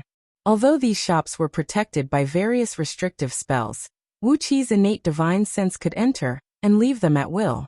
Smiling, Wuxia glanced at the goods with his divine sense, then shook his head gently. There were a few good things, but Wuxia was not interested in them. Wuxia had already mastered the heavenly star divination technique he learned from Su Qin. Just now, on a whim, he sensed a strong killing intent coming at him, just like the omen he felt when someone tried to assassinate him with a bear-slaying arrow years ago. Those people are really persistent. It's been so long, and yet they're still following me? Over the past year or so, Wuxia had been aware that someone was following him. But as he was in the midst of the army, those people dared not to break into King Yongqiu's camp, for they would be courting death. So he had a whole year to refine all kinds of materials in peace. But now that the Dark Een Celestial Tower had been successfully refined, Wuxia was eager to let this treasure see some blood, and at the same time, he wanted to see who was so obsessed with him. Walking along the streets of Greenwood Pass, although the streets were bustling with people, people parted subconsciously wherever Wuxia passed. No one dared to get within 30 feet of Wuxia. The battle robe he was wearing showed his identity. Everyone in Greenwood Pass knew that one should never provoke the people of the Great Yu Army, or else one would be asking for trouble. There was an unspoken rule in Greenwood Pass. It was perfectly justified for the soldiers stationed in Greenwood Plain to kill people. There was a large empty space around him, making him stand out like a sore thumb on the street. Patriarch Yuanhua and Lu Buwei were squinting at Wuxia from a tall building on the side of the road. They breathed a sigh of relief at the same time. Patriarch Yuanhua shook his head and said with a sigh, "Finally, this boy is traveling alone. Otherwise, when would I be able to kill him? Hee, that is an immortal abode. No matter what, Patriarch of Immortal Mansion wants it." Lu Buwei nodded. He gave the surroundings a glance and said with a cold grin, "There are many people who have their eyes on this boy. Now that Myriad Immortal Alliance has been defeated, those itinerant cultivator clans are having a hard time. Every day, countless itinerant cultivators are dug out and killed. The temptation of a hidden immortal abode is too great. Master, if we want that immortal abode, we need to put in more effort." Patriarch Yuanhua snorted disdainfully. A ferocious blood-red gleam shone in his eyes as he said in a low voice, "If that's the case, I'll just kill all these juniors. Over the past year, I've collected countless blood essences and souls. Hee, it's time for this natal magical treasure of mine to kill someone." A blood-red flag slowly rose from the top of Patriarch Yuanhua's head. He controlled it so that it would not emit any light. Under the moonlight, the blood flag turned into a dark shadow, sticking close to the ground and flowing towards Wuxia. It looked like a puddle of dirty blood was flowing quickly on the ground. Countless shouts rang out at the same time. On the hundreds of buildings around Wuxia, at least 1,000 immortals and itinerant cultivators unleashed their flying swords and slashed them down toward Wuqia's head. The density of the flying swords was so great that when over 1,000 flying swords collided with each other, several hundred of them exploded in midair. Curses of shock and anger could be heard coming from afar, while all kinds of magical treasures and thunderbolts came flying toward Wuxia. "Kill him! Kill him! Kill him, and we'll have an absolutely safe immortal abode." The immortals and itinerant cultivators roared in unison. In just over a year, the situation on Panga continent had changed too fast. The living space of itinerant cultivators had been squeezed to the limit, and the attraction of an absolutely secret immortal abode in Gord Immortal Market was more than 100 times greater than it was a year ago. With this immortal abode, they would have a chance to survive and the chance to continue their clans or sects on Panga continent. Therefore, Wuqia's attraction was even greater now. Not long after King Yongqiu's army arrived in Greenwood Plain, more than 1,000 immortals and itinerant cultivators came here, hoping to kill Wuxia with a single blow. More immortals and itinerant cultivators followed King Yongqiu's army and came here. But as the journey was too long, they could not make it in time. As countless magical treasures and thunderbolts came raining down on him, Wuxia laughed wildly, and the Dark Een Celestial Tower, which he had just refined, flew out at top speed. The huge black tower hovered above Wuqia's head, enveloping him in a cold aurora. Many magical treasures were smashing onto the light barrier formed by the cold aurora, but they were immediately frozen and shattered by the frightening cold, or sliced into pieces by the extremely sharp aurora.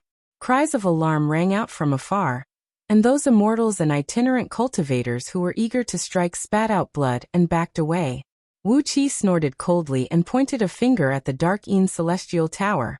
A great wave of water sprayed out from the base of the tower, which transformed into hundreds of huge white dragons and flew toward those immortals and itinerant cultivators. Accompanied by screams of horror, the immortals and itinerant cultivators were pulled into the tower by the dragons. A shrill alarm rang out, and the garrison army of Greenwood Pass was dispatched. Dull footsteps could be heard coming from all directions. A sheet of blood-red light rushed out from the front of Wuxia, and a blood-red flag came flying toward him with a pungent smell of blood.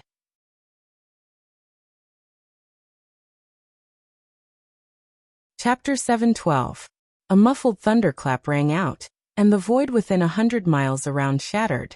Lei Meng's huge projection squeezed out of the shattered void with great difficulty. Laughing merrily, he swooped down from the sky and grabbed the blood-red flag tightly in his hand. The flag emitted a blinding blood-red light, which transformed into countless blades, spears, swords, and halberds that flew toward Lei Meng's huge hand.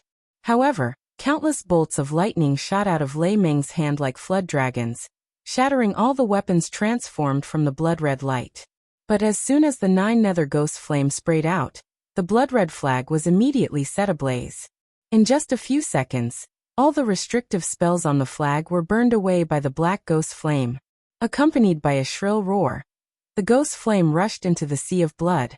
Immediately, the boundless sea of blood burst into a towering fire. The blood was quickly evaporated, and the vengeful souls in it were turned into smoke by the black, sticky flame. Black, big girl, little girl, it's time for more food. Fresh meat, make yourself at home. These heavenly ghosts had sharp horns on their heads. Their bodies were covered with sticky, smooth skin, and long tails trailing behind them. They flew over the sea of blood like a gust of wind, and from time to time, they would disappear and travel through the void, appearing wherever they wanted. Their bodies were wrapped in a thick layer of blood, and their bodies were between shadow and corporeal. They were not real heavenly ghosts, but blood-draining fiends that Patriarch Yuan Hua had refined with a fiend technique. A deafening boom rang out as the flag was blown to ashes by Lei Meng. Only a wisp of pale red spirit light was left hovering in Lei Meng's palm. It was a wisp of the original spirit of the flag, which contained all the information about it.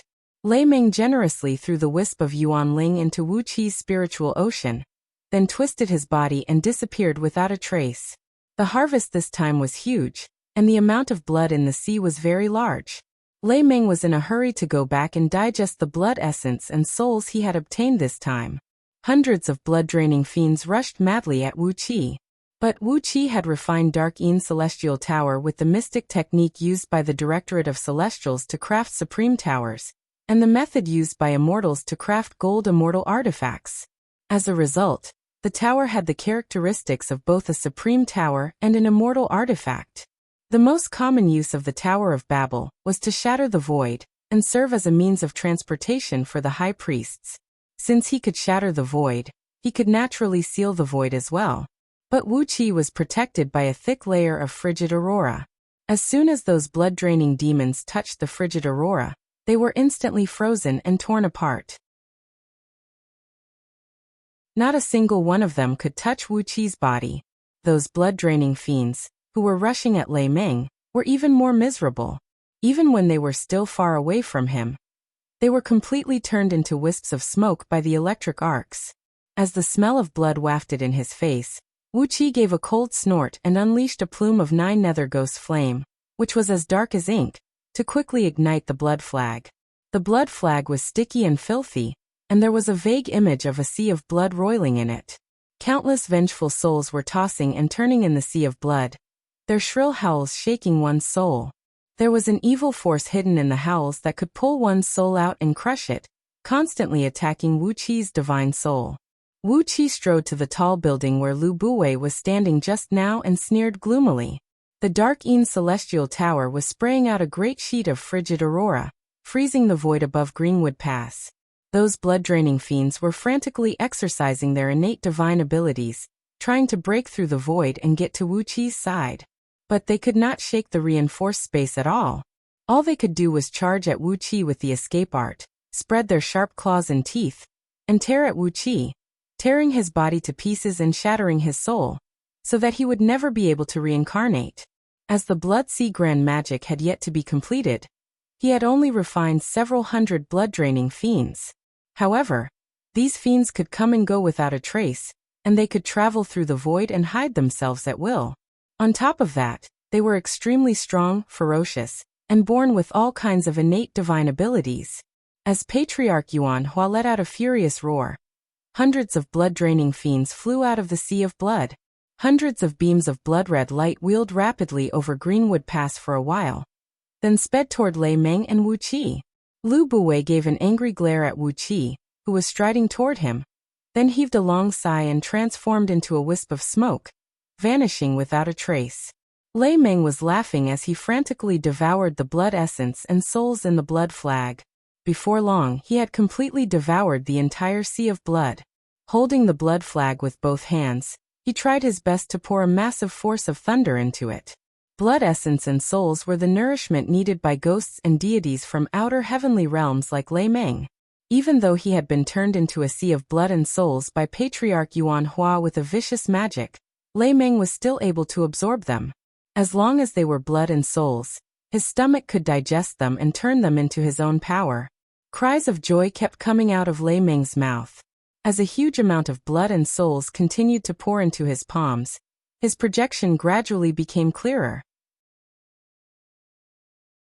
The Nine Nether Ghost Flame was a vicious mystic technique created by those supreme oracles from Dayu's Directorate of Celestials, especially for geniuses who cultivated both fleshly body and magic. In terms of nature, if the Nine Nether Ghost Flame was dirty water, then the sea of blood in the blood flag was a clear spring. The Nine Nether Ghost Flame was too evil, too filthy and too vicious. It was one of the trump cards of the Dragon Kill. Compared to it, Patriarch Yuan Hua's Blood Sea Grand Magic seemed to be more honorable and dignified. Die evil spawn. Patriarch Yuan Hua's body was trembling violently. His instinct told him to leave this place as soon as possible, to get as far away from Wuxia as possible. But the part of Lord Blood Ocean's soul in his immortal soul kept telling him that he had to take back the blood flag from Lei Meng. The blood flag was Lord Blood Ocean's opportunity to prove his Tao. With it, he would have a boundless future waiting for him. Without it, he would never be able to glimpse the great Tao. He pointed a finger at the blood flag. The sea of blood in the flag immediately began to roll violently, and a huge invisible vortex slowly emerged from within. Eerie ghost howls could be heard coming out of the vortex. Accompanied by the splashing of water, countless heavenly ghosts, each about 100 feet tall, leaped out of the vortex. With Dark Een Celestial Tower hovering over his head, Wuxia pretended not to see the hundreds of blood-draining fiends. He flew up into the sky, his hands rapidly changing incantation gestures as he murmured various incantations. Strange energy ripples spread out from his fingertips, and in the blink of an eye, over 1,000 tiny needles of light shot out of his fingertips, shooting toward the immortals and itinerant cultivators who were swarming toward him with ear-piercing ghost howls. All the immortals and itinerant cultivators who came to assassinate Wuxia had been killed by Wuxia. Only Patriarch Yuan Hua and Lu Buwei were left standing in the distant skyscraper, glaring at Wuxia as if they had just seen a ghost. Nearly 1,000 immortals and itinerant cultivators were killed by Wuxia in just a few moves. It was a pity that Immortal Gourd of Gourd Immortal Market had given these immortals and itinerant cultivators wrong information. According to it, Wuxia's cultivation base was only a heaven immortal. But with the blessing of the heavenly Tao, Wuxia's cultivation base had reached the realm of a 5th-tier gold immortal. Whether it was his fleshly body or his magic power, both had reached a very high level among immortals. Now he had the terrible power to destroy a heavenly realm with every move he made. In front of him, heaven immortals were like babies standing in front of a giant. They could not withstand a single blow, let alone those itinerant cultivators who came with him to take advantage of him. Wuxia laughed in a low voice. Ao Buzan poked half of his body out of his left ear, while the 2 dragon pythons poked half of their bodies out of his right ear. Abruptly, 3 huge mouths appeared around Wuxia, swallowing all the itinerant immortals and itinerant cultivators, the strongest of whom was only a 27th tier heaven immortal. A terrible crunching noise rang out, and the hundreds of immortals and itinerant cultivators had turned into a plate of snacks for them. Amidst a long, shrill cry, Wuxi's body quickly grew to 50 feet tall. With his claws covered in dragon scales, he grabbed the blood flag, which had turned into a wave of blood, and was trying to flee. "Lei Meng, come out now and take your food," he cried out. "This is your reward for helping me kill the sovereign that day." Standing next to Lu Buwei, Patriarch Yuan Hua's blood and energy were rocking violently. Having fused his nascent divinity with the blood flag, he coughed up a large amount of dirty blood at the same time, and there was a faint black flame burning all over his body. Lu Buwei was so frightened that he took a few steps back, staring at Patriarch Yuan Hua in horror. He could not understand why the old man had suddenly become like this. Lu Buwei stealthily took a few steps back, staring at Wuxia in horror, and cursing Immortal Gord's mother in a low voice. Patriarch Yuan Hua howled in exasperation. The nine-nether ghost flame was burning his body, and his limbs were constantly being corroded and devoured by the ghost flame. Lei Meng had extracted the sea of blood from his blood flag, which had caused his overall strength to plummet. In just the space of a few breaths, his cultivation base had dropped by 3 tiers.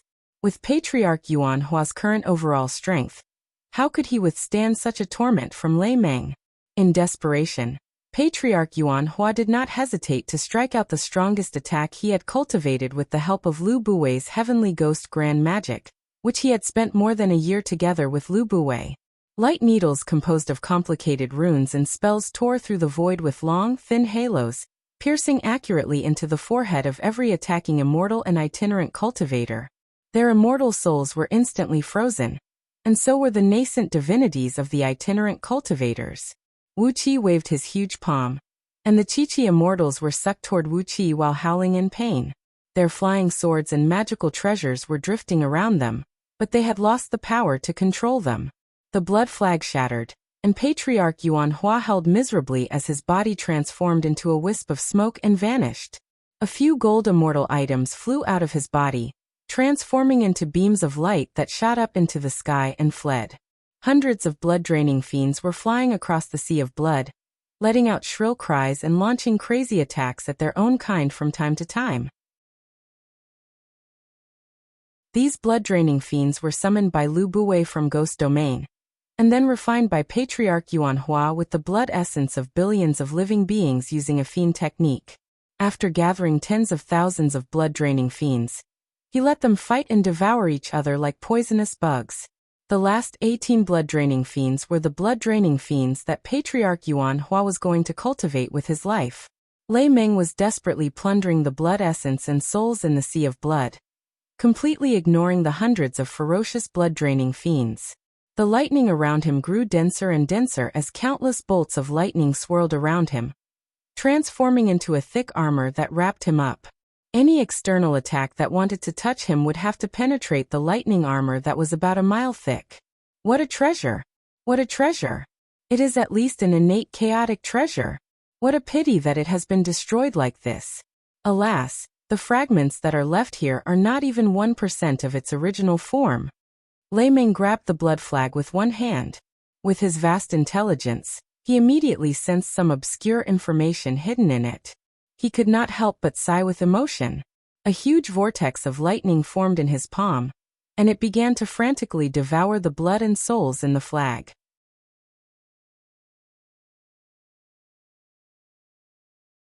Chapter 713. During the night raid in Greenwood Pass, Wuxi killed 795 Heaven Immortals and itinerant cultivators, and captured 35 Heaven Immortals and 452 itinerant cultivators. Apart from Lu Buwei, who escaped with the help of the Heavenly Ghost's grand magic, none of the attackers were spared. Apart from Ao Buzin and the 2 dragon pythons, Wuqi's greatest harvest was the wisp of Yuan Ling's essence that Lei Meng had separated from the blood flag.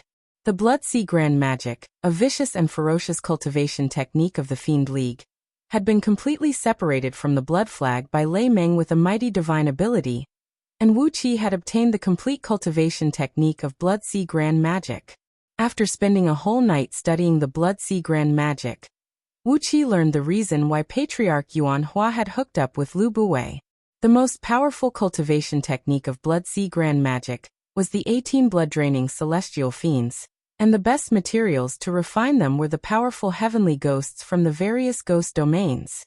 After carefully studying the various vicious and ferocious mystic techniques and divine abilities recorded in the Blood Sea Grand Magic, Wuqi was delighted to find that they could all be fused with the Dragon Kill, which would greatly enhance his overall strength.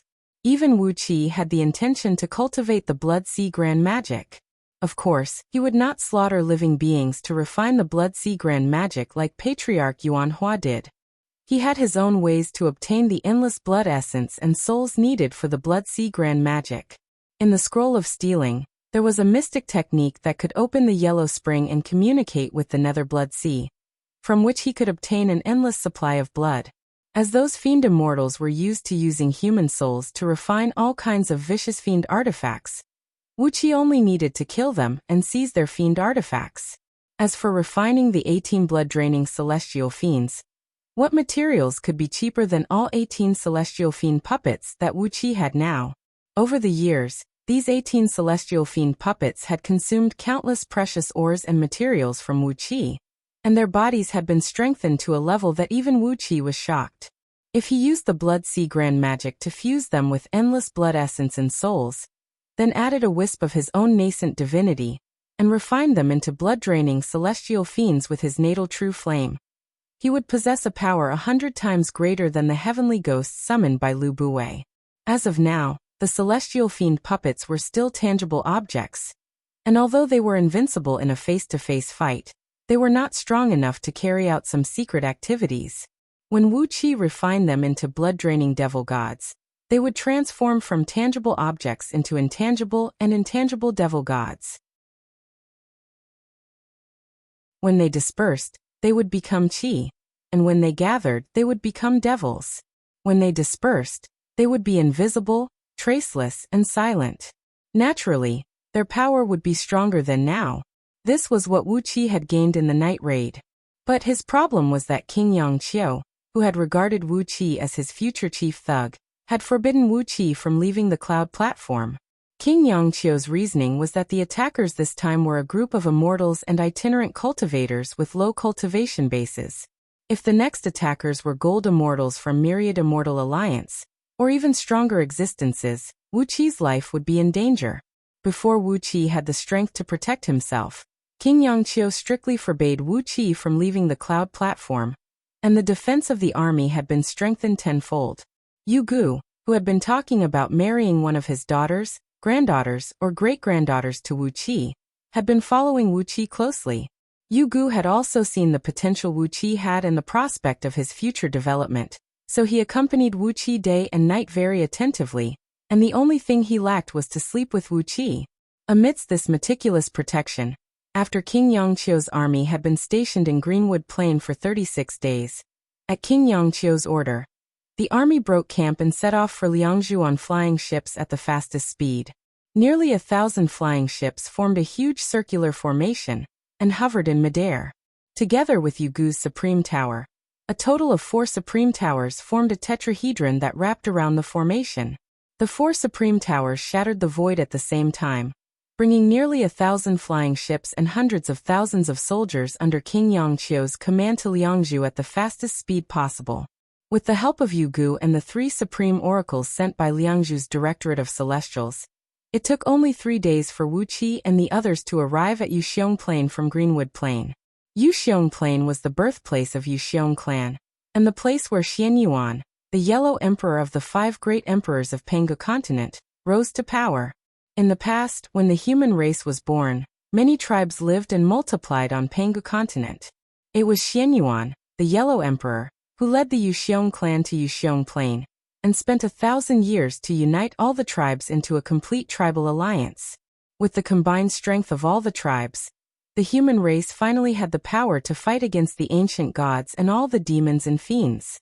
Because of this achievement, Xian Yuan was bestowed with immeasurable virtues, and was honored as the sacred emperor by the human race. With the immeasurable virtues, Xian Yuan was able to survive from the ancient times to the present. Together with Shengnong, the Yan Emperor, he was ranked among the 5 great emperors of Penghu continent, and became the supreme protector of the human race. Because of Xuanyuan's virtues, Yuxiong Plain had become the most fertile land on Penghu continent, a blessed land with the richest natural energy. It was said that there were no energy veins in Yuxiong Plain, because underneath it was a huge spirit cave that Wuxia had never heard of, seen, or even thought of. It was said that this spirit cave was derived from the heart of Penghu, the great saint, and was the largest spirit cave on Penghu continent. The hundreds of millions of giant energy veins that stretched out from it were the source of all the energy veins on Penghu continent. When the Supreme Tower broke through the void and appeared over Yuxiong Plain, Wuxia, who was standing on the cloud platform, was shocked. He peeped into Yuxiong Plain with his chaotic divine eyes, and as far as his eyes could see, he saw a vast expanse of energy and purple mist. Underneath Yuxiong Plain was a huge spirit cave that shocked Wuxia so much that his mind went blank. It was not clouds that drifted over Yuxiong Plain, but white clouds composed of natural energy and purple mist. Half of the raindrops that fell here were pure spirit liquid particles. Compared with the natural energy in Yuxiong Plain, all the blessed lands and immortal abodes in the outside world were nothing. Mount Picking Star, where Wuxia had built his cave abode with 18 immortal veins, was also a blessed land with an extremely rich immortal energy. But the natural energy in any random pit in Yuxiong Plain was 1,000 times more than that in Wuxia's cave abode. Spirit items that were rare and precious in the outside world could be found almost everywhere here. To be precise, the stones used by the common people to build their houses were supreme-grade immortal stones, and the materials they used to forge hoes and plows were ores that could be used to forge supreme-grade gold immortal artifacts in outer heavenly realms. At last, Wuxia understood why the human emperor had forbidden immortals to come close to the land 10 billion miles around Yuxiong Plain. As long as any immortal dared to come close to Yuxiong Plain, the Diyu dynasty would do everything in its power to wipe them out. They had to be killed. Any immortal who was so poor that he did not even have a pair of pants to wear, as long as he sneaked into Yuxiong Plain, took some dirt and broken wood, and ran out, he would become a rich immortal among the immortals. While immortals in outer heavenly realms were fighting for energy stones or immortal stones, if an immortal could secretly cultivate in Yuxiong Plain for 1,000 years, he would be able to achieve a cultivation base that could not be achieved in the outside world for several eons. Therefore, except for the angels sent by the celestial court to Diyu dynasty, if any other immortal dared to come close to Yuxiong Plain, they would be killed with all their might, and their entire clan would be killed without any reason. They must not be allowed to bring the terrifying resources of Yuxiong Plain to the outside world, so that the immortals could develop and grow stronger.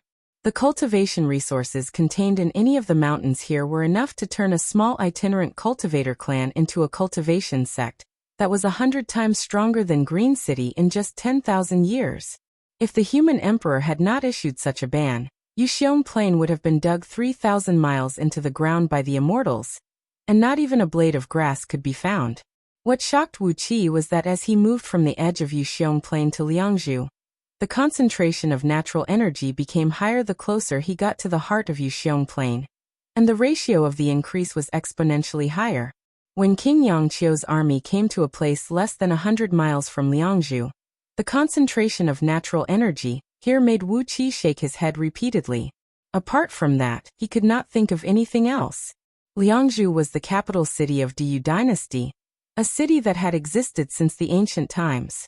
Unlike the capital cities of Diyu dynasty, Liangzhu was a city with a more agricultural atmosphere. The main city of Liangzhu was just a rough-looking city made of earth, built along a river that was about 100 miles wide. The city wall measured about 300 miles from east to west, and 180 miles from north to south.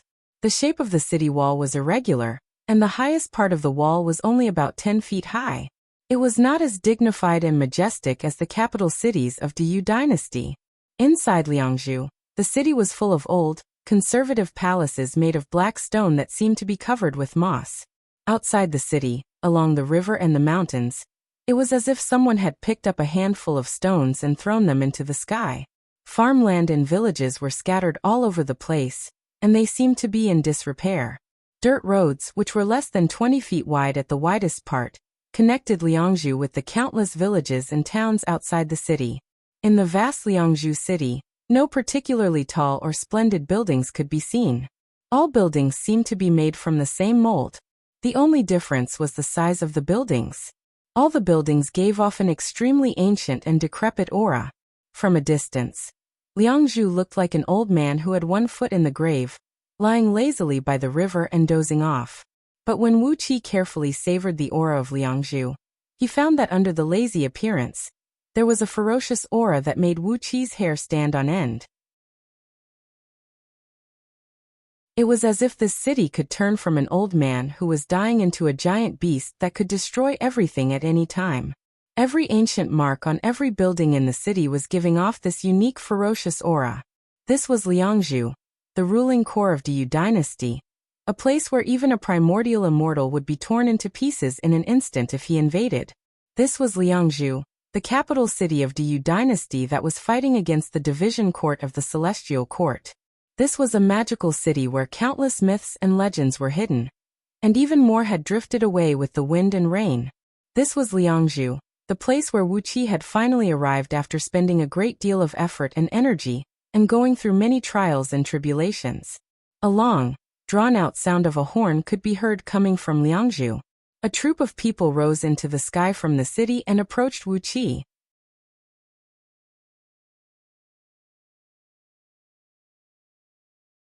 Chapter 714. A large group of people came out of Liangzhu to greet them. Rare birds and strange beasts were flying all over the sky, and 12 golden-tusked mammoths, each with 2 pairs of tusks protruding from their backs. These golden-tusked mammoths were also an extraordinary species of the primitive universe. They were born with intelligence and incredible strength, and were the strongest among all the divine beasts. Even the most famous divine beasts, the azure dragon and the white tiger, could not defeat them in strength. In outer heavenly realms, these golden-tusked mammoths were extinct, but in Diyu, they were part of the guard of honor. Behind each mammoth, which was around 100 meters tall, was a throne carved out of black stone. On the throne sat an old man, who was wearing a black, coarse linen robe and had his hair coiled into a bun with a thorny hairpin, and had an ancient face. Looking at these old men, Wuxia felt that they looked exactly the same, about the same height, the same skin color, the same appearance, and even the same temperament and aura emanating from them. They looked stiff, cold and numb on the outside, but inside of them was a terrible power that could destroy everything.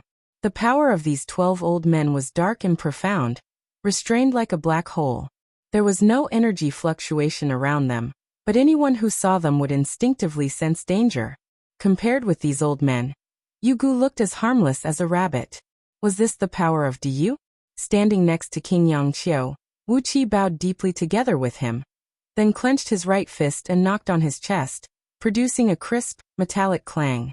Nearly 1,000 generals, more than 10,000 military officers, and hundreds of thousands of soldiers bowed at the same time. When their fists collided with their breastplates, a deafening boom rang out, as if a thunderclap had struck the ground. Diyu's official position was extremely strange and unique. In addition to the administrative departments directly under the human emperor, such as the military court and the Directorate of Celestials, there was also an organization similar to the Council of Elders of the Tribal Alliance. The Elder Council of the Tribal Alliance was headed by the elders of Yuxiong clan, and there were also elders from other clans that had existed since the ancient times, such as Gaochen clan and Yuqiong clan.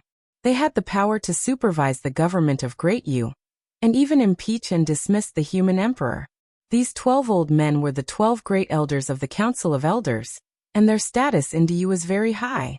Although they had no real administrative power in the court, their status was much higher than that of King Yangqiu's father, King Yangshan. They were the kind of troublemakers that could be seen from afar, and if they offended them, they would be condemned by the people of Diyu.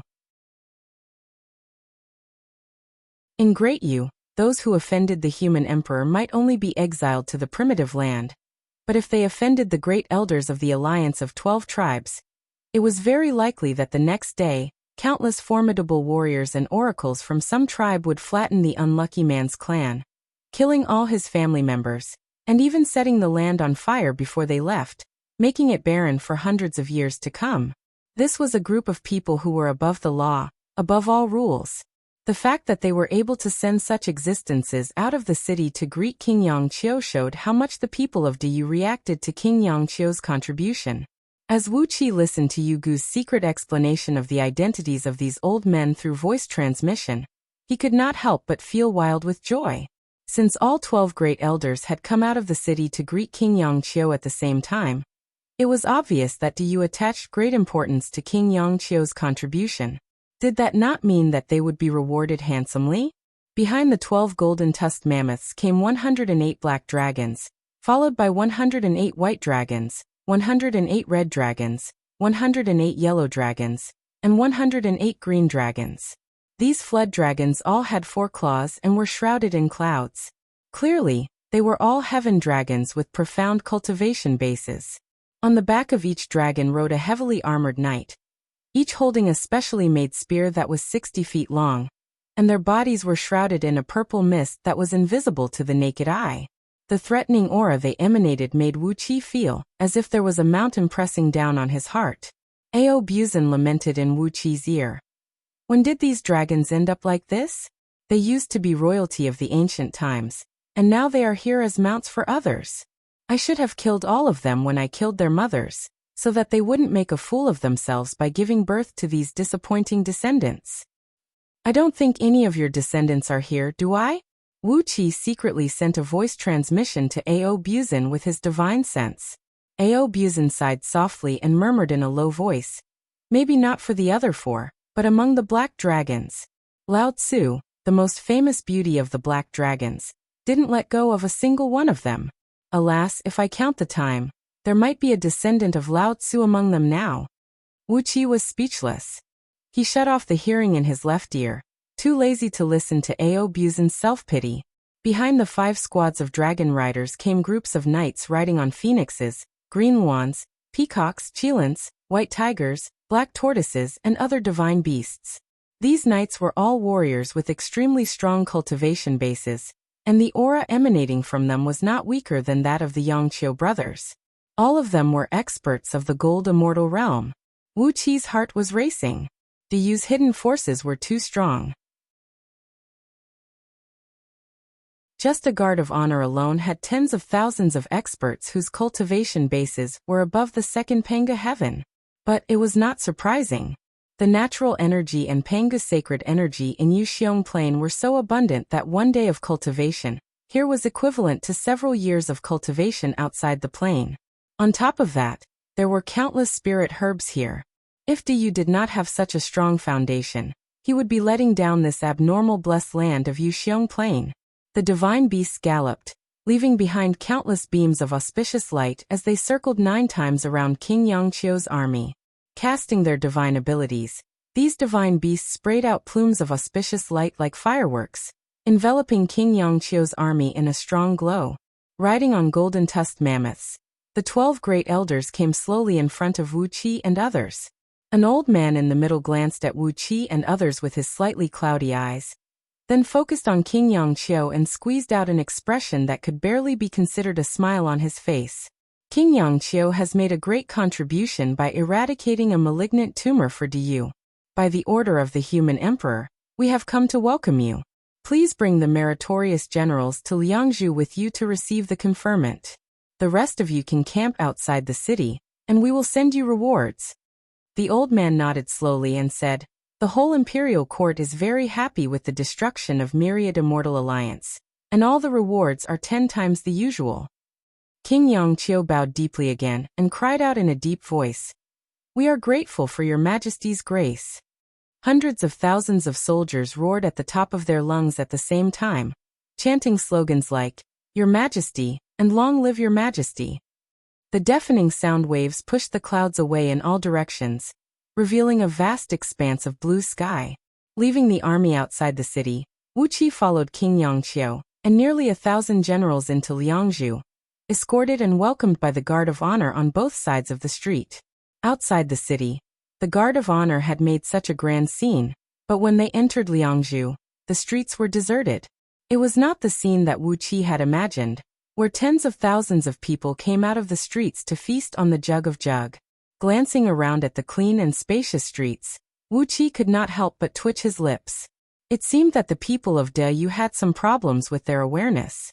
It was not until some time later that Wuxia learned that the people living in Liangzhu were all high-ranking officials and ministers of Deyu. And those with a title lower than Marquis were too embarrassed to live in the city. King Yangqiu had returned with great honors, and all the high-ranking officials and nobles in the city had gone to the imperial palace to attend the conferring ceremony. So, how could their servants and maids dare to come out and watch the fun? After walking along the clean and spacious streets for more than 100 miles, a vast garden came into sight. Countless towering ancient trees clustered around thousands of palaces of various sizes.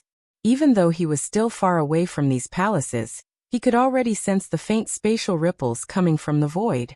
Stealthily glancing at the palaces with his chaotic divine eyes, Wuxia could not help but lick his lips.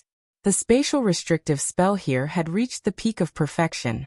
If one looked at any of the thousands of palaces, they would be huge palaces that occupied a vast area, some of them measuring several miles in both length and width.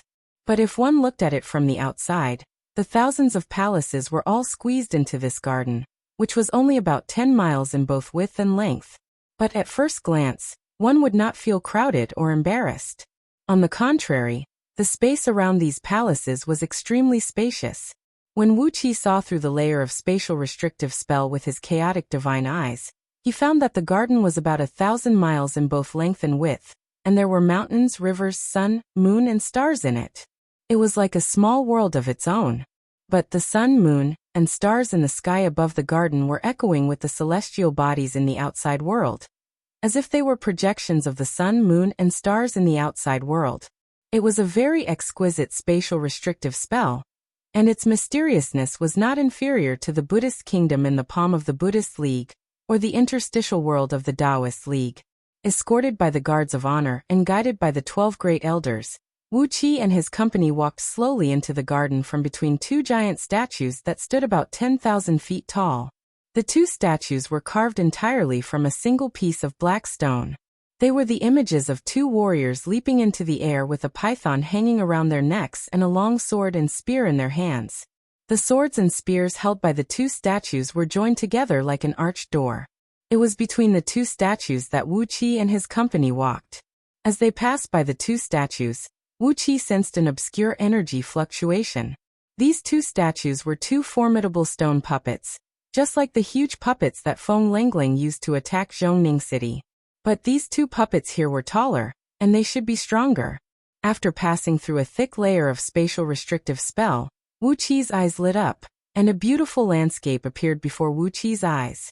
The scenery here was 100 times better than that of Yuxiong Plain. It was as if the water here was crystal clear, the trees were crisp, the air was fresh, and the flowers and plants were blooming. The scenery here was so beautiful that it gave Wuqi the illusion that he was in a dream. Thousands of large and small palaces built from giant rocks stood between the mountains and rivers. In front of each palace, there was a row of giant stone pillars. Green pillars of fire rose into the sky from the braziers on the pillars, covering the mountains and rivers with a layer of cold and gloomy green light. Between the bright and beautiful mountains and rivers, there was a hidden aura that made people feel uneasy. There seemed to be some life-threatening danger under every plant. Walking in this landscape, Wuqi, who had a powerful divine sense and keen perception, felt as if someone was pressing against his body with a weapon, making him feel very uncomfortable. This was the imperial palace of Deyu, the residence of the human emperor, Deyu.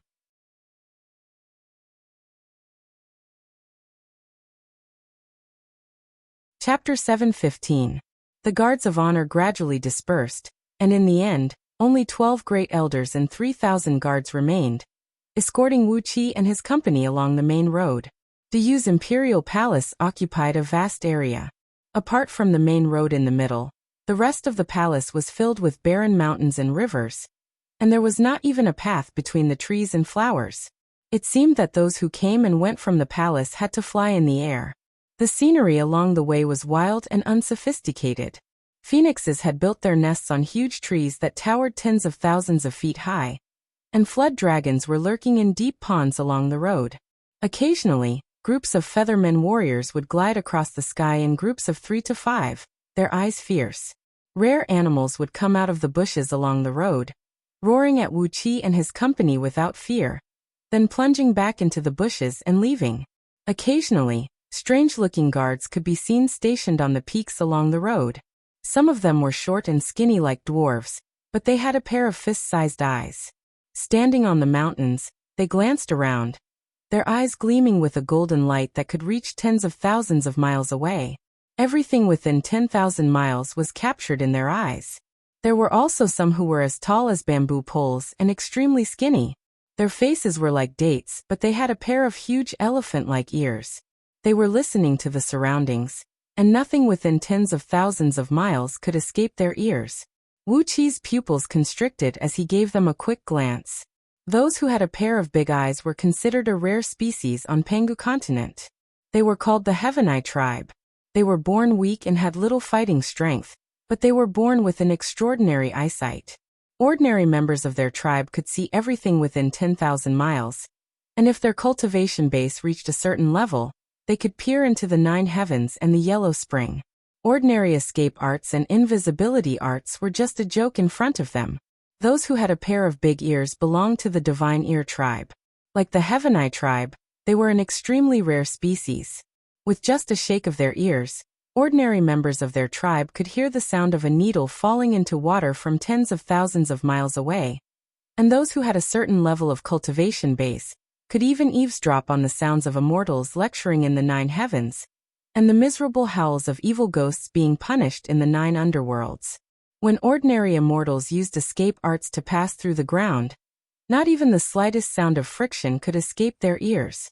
The Heavenai tribe and the God Ear tribe had people who had sought refuge with the celestial court. The Qianli Yan and the Clairaudient tribe, who had been patrolling the heaven palace of the celestial court, were their people. Whether it was in the celestial court or in Diyu, these 2 tribes were strictly protected. In Diyu, even a prince had no right to punish the people of these 2 tribes. Wuqi nodded to himself. Along the way, there were at least thousands of people from these 2 clans patrolling the surroundings. This was the atmosphere that the Diyu palace should have. It was much more imposing than the 2 clairvoyant and clairaudient squatting in front of the celestial court. But it made sense. The headquarters of these 2 tribes were still in Diyu, on Pangu continent. As for those who had sought refuge with the celestial court, they were only a very small branch clan. Since their population was not large, the celestial court could not put on a show like the imperial palace of Diyu Palace. As they walked deeper into the palace, a strange-shaped mountain appeared in front of them, and the road under their feet led straight to the foot of the mountain. From a distance, the mountain looked like a huge dragon coiling on the ground. It was covered with craggy rocks, and a huge, square palace with a strange-shaped tower at its 4 corners was sitting on the head of the mountain like a monster. The sun and the moon shone together in the sky, and the light of the sun, moon, and stars turned into a vast expanse of silver light, mixed with a strong purple mist, and fell from the sky, all of which were sucked into the palace. As he gave the mountain a closer look, Wuqi kept feeling that there was something wrong with it. The mountain was 1,000 miles tall, and there was not a single blade of grass or tree on it. Its base was about 10,000 miles in diameter, and it was coiled up in circles, giving one the feeling that it was alive. As if he could see the doubt in Wuqi's mind, Yugu gently patted Wuqi on the shoulder and said in a low voice, "This is the Yuxiong Palace of Diyu Dynasty, the main palace where Diyu Dynasty discusses the important affairs of the dynasty.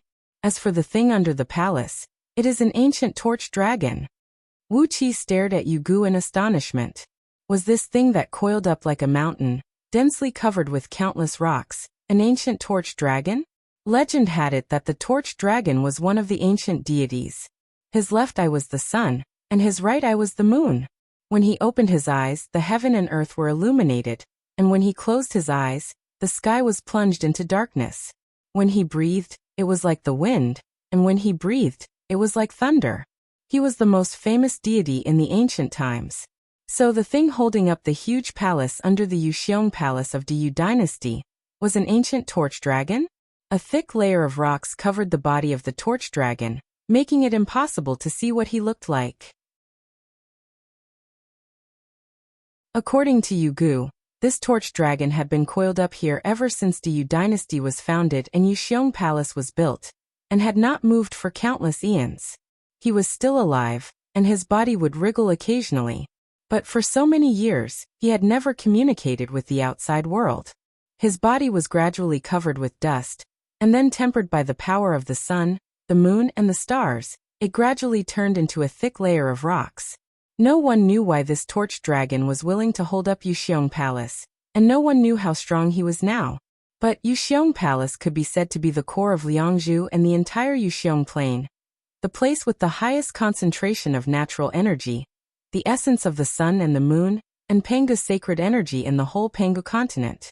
Apart from the human emperor of the Yu Dynasty, who was qualified to cultivate in seclusion in Yuxiong Palace, only this torch dragon could enjoy the benefits of the endless natural energy here. The human emperor of the Yu Dynasty had changed countless generations, but this torch dragon had always been alive.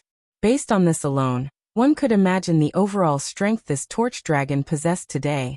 He might be the last and strongest defense of the entire imperial palace of the Yu Dynasty. Following the torch dragon's coiled body, the skilled craftsmen of the Yu Dynasty had carved out a spiral-shaped mountain road. Step by step, the group of people walked up the mountain. There were many strange restrictive spells on the mountain road, which allowed Wuxia and his companions to travel tens of miles with every step they took. So although the mountain was 1,000 miles high and the winding road was over 100,000 miles long, it took Wuxia and his companions less than the time to finish a pot of tea to reach the top. In contrast, the restrictive spells on the mountain road would be a nightmare for invading enemies. If one did not know the origin of the restrictive spells, the hundreds of thousands of miles long mountain road would become extremely long when an intruder invaded Yuxiong Palace. Even a primordial immortal would have to spend years or even countless years to walk from the foot of the mountain to the top.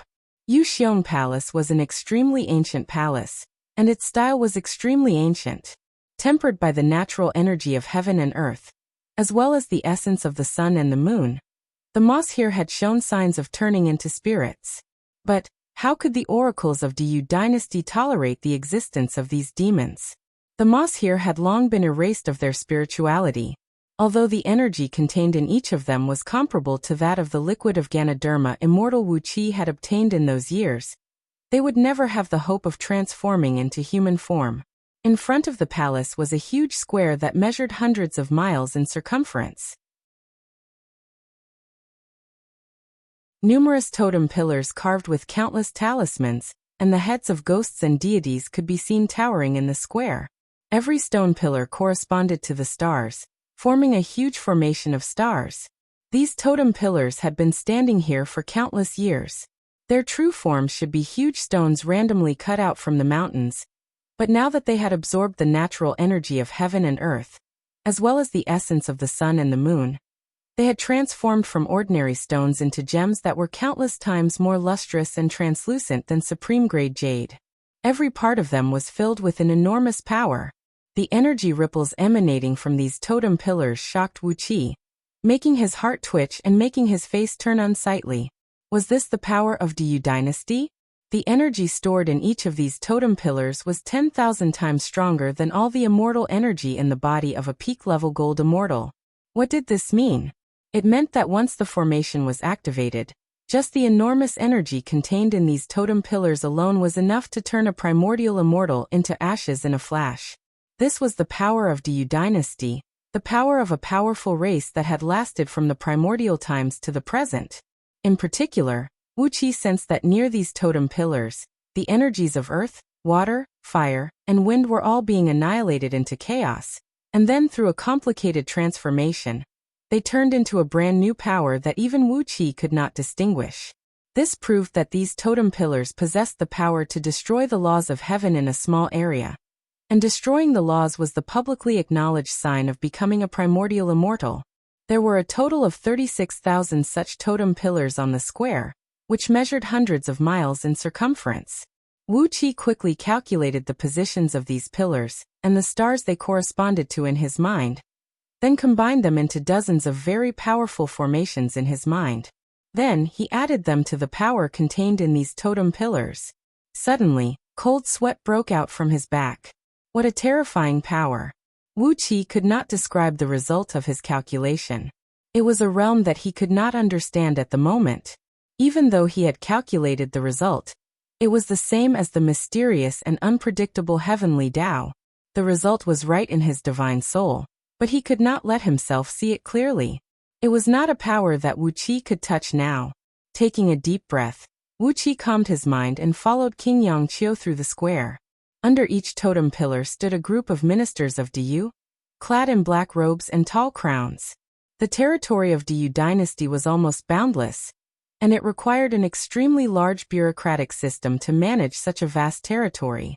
Today, hundreds of thousands of officials from Liangzhu were greeting Wu Qi and his company in the square.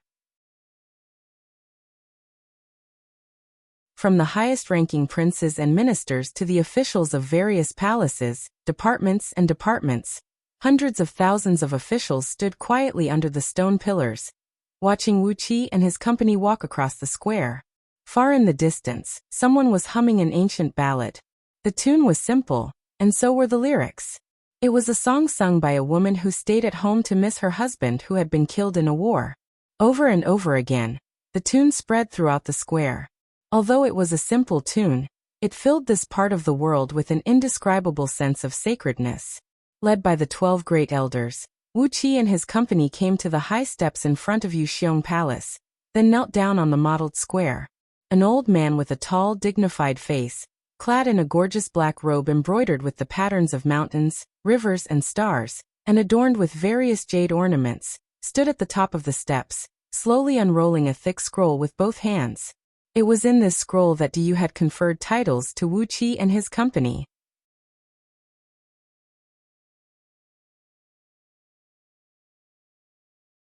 Chapter 716. By the human emperor's decree, King Yangqiu Gao, son of King Yangshan, has slain the demon immortal sovereign of the myriad immortal alliance and captured his son, Li Qinghua. For his meritorious service, he will be promoted to King Yufeng, and his fief will be expanded to 20 provinces. He may choose 4 sons to be conferred the title of 9th grade Marquis of Province. Yangqiu Fengbua, a subordinate of King Yangqiu, has captured the sovereign's son, Li Qinghua. For his meritorious service, he will be conferred the title of 3rd grade Marquis of Tang Province, and will be in charge of all the affairs in Tang Province. Tanlang, a subordinate of King Yangqiu, has killed the demon immortal sovereign of the myriad immortal alliance. For his meritorious service, he will be conferred the title of 3rd grade Marquis of East Sea Province, and his territory, East Sea County, will be expanded to a 3rd grade East Sea Province. Wu Qi will be in charge of all the affairs in East Sea Province, and will not be under the control of Zhong Province. Wu Qi and the others knelt at the foot of the high stone steps, listening to the old man slowly read out the rewards on the scroll. King Yangqiu's face was flush with excitement, and his fists were clenched so tightly that the veins on the back of his fists bulged. Yangqiu Fengbua, on the other hand, was trembling with excitement. The Marquis of Tang Province, a 3rd grade Marquis of Tang Province. Their clan had been servants for generations, and now that he was conferred the title of Marquis, even though he was still nominally a servant of King Yangqiu's clan, he had formed his own clan, and his status and honor were completely different. Wu Qi was delighted to be conferred the title of 3rd grade Marquis of East Sea Province. With this title, it would be much easier for him to do things. Besides, the current East Sea Province was a wasteland, with a sparsely populated territory of only a few million people. It was not even comparable to a well-developed county in Diyu Province.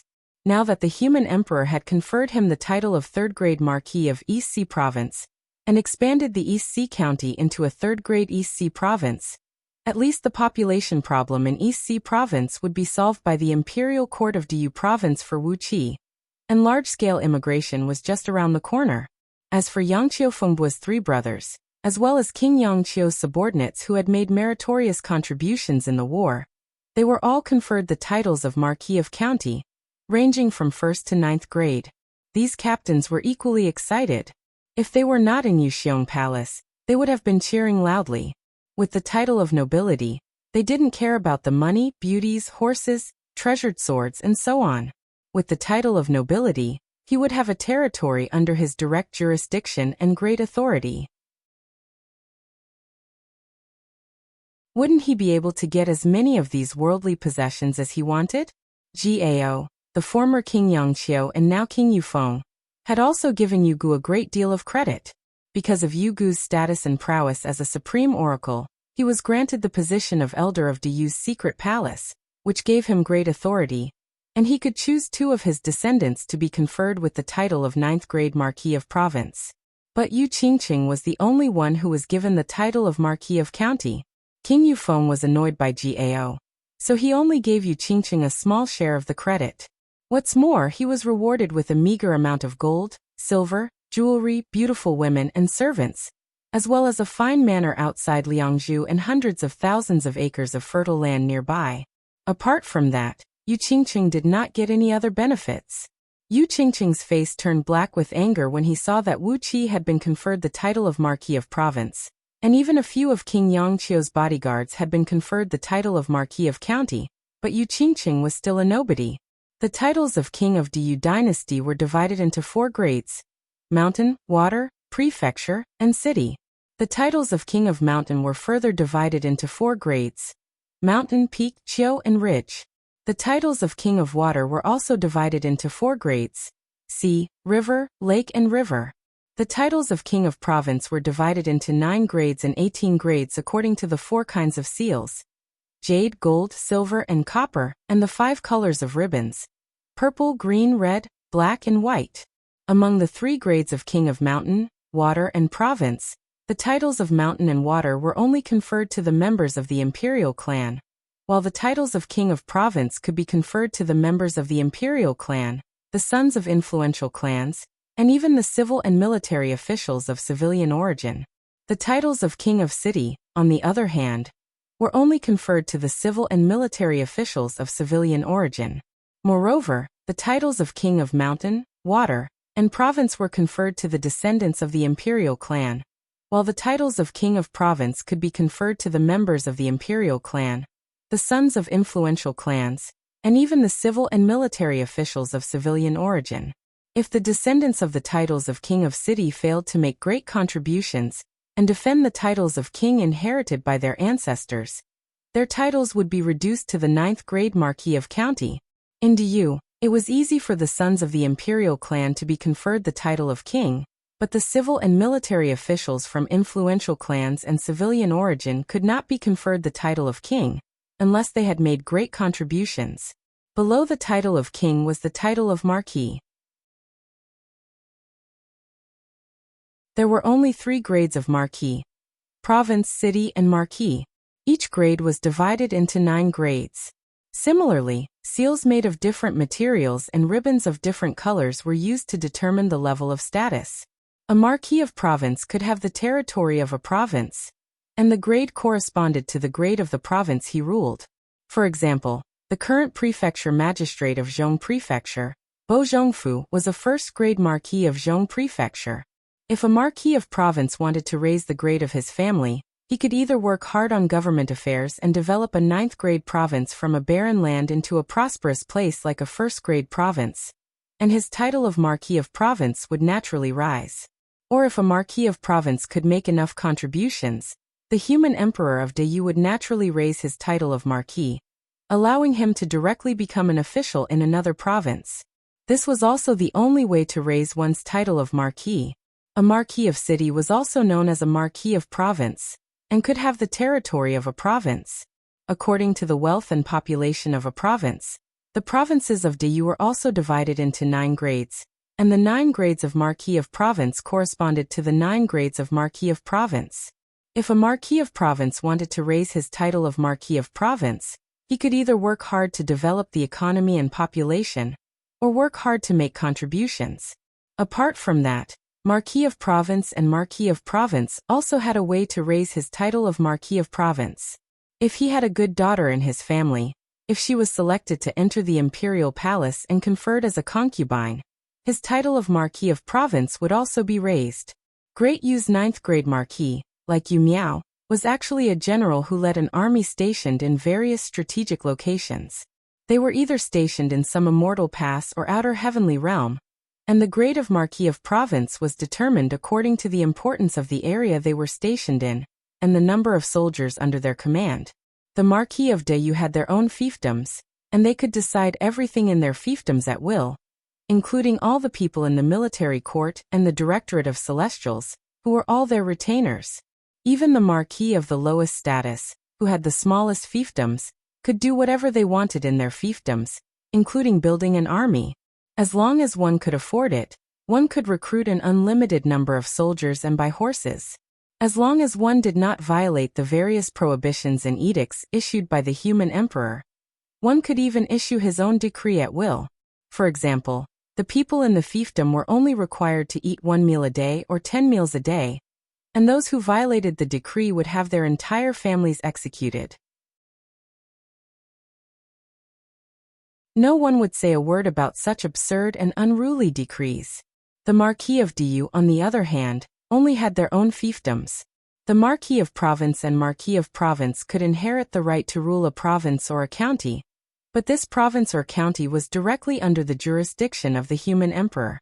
The imperial court of Dayu had the right to supervise the provinces and counties under their rule, and the imperial court of Dayu could also place a few officials in their fiefdoms from time to time, or send a few Marquis of Province and army to be stationed in their fiefdoms. The Marquis of Province and Marquis of Province must obey the laws of Diyu, and they must pay a huge amount of tribute to the imperial court of Diyu at fixed intervals. As for the Marquis of Province, they did not even have a fiefdom. The territory they controlled was the territory where their army was stationed. If they were sent to outer heavenly realms, they would have to suffer the wrath of the immortal officials of the celestial court, and those powerful itinerant immortals. Every year, Diyu lost a large number of Marquis of Province, just like Yu Miao, who was killed by Wuxia. Generally speaking, Diyu could not retaliate for the deaths of these Marquis. After all, outer heavenly realms were not Diyu's territory.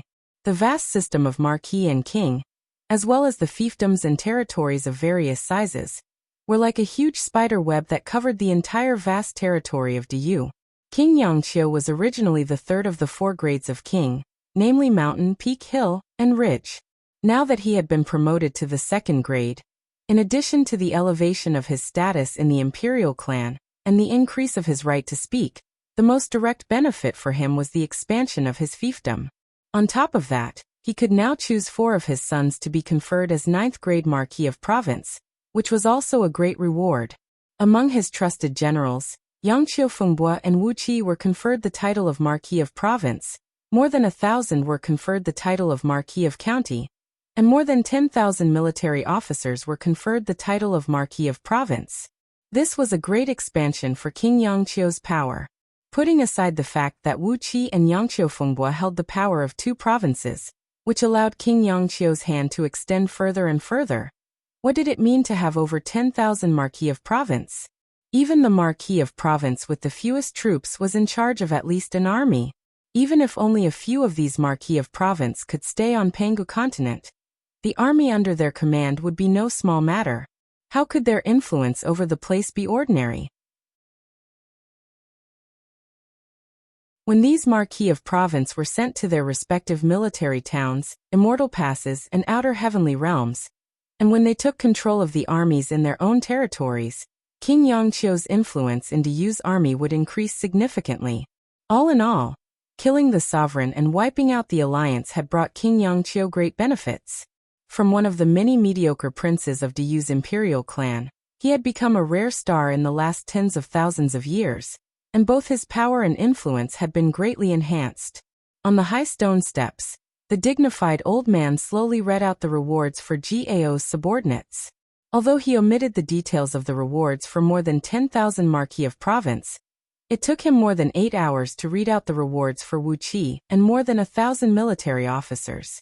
Wuqi and his companions had entered Liangzhu early in the morning, but it was already dusk, and the rewards were only coming to an end. However, Diyu's imperial palace was always illuminated by the sun and the moon, so there was no distinction between day and night here. With their strong fleshly bodies, Wuxia and his companions did not feel tired no matter how long they knelt on the ground. After more than 8 hours, the rewards were finally over. Led by the 12 great elders, Wuxia and his companions walked slowly up the steps and into Yuxiong Palace. Next to Wuxia and his companions, the ministers of Diyu who were qualified to enter Yuxiong Palace also lined up silently. The dark entrance of Yuxiong Palace was right in front of them. For some reason, Wuxia felt that it was the mouth of a monster. An extremely ancient aura slowly spread out of the great hall, and when Wuxia came to the entrance, he could not help but hold his breath. Taking a deep breath, Wuxia followed the crowd into the center of power of one of the 2 most powerful powers in the world. The land that ruled over Pangu continent, this magical land. As soon as he entered Yuxiong Palace, Wuxia saw the man sitting on the throne at the end of the hall.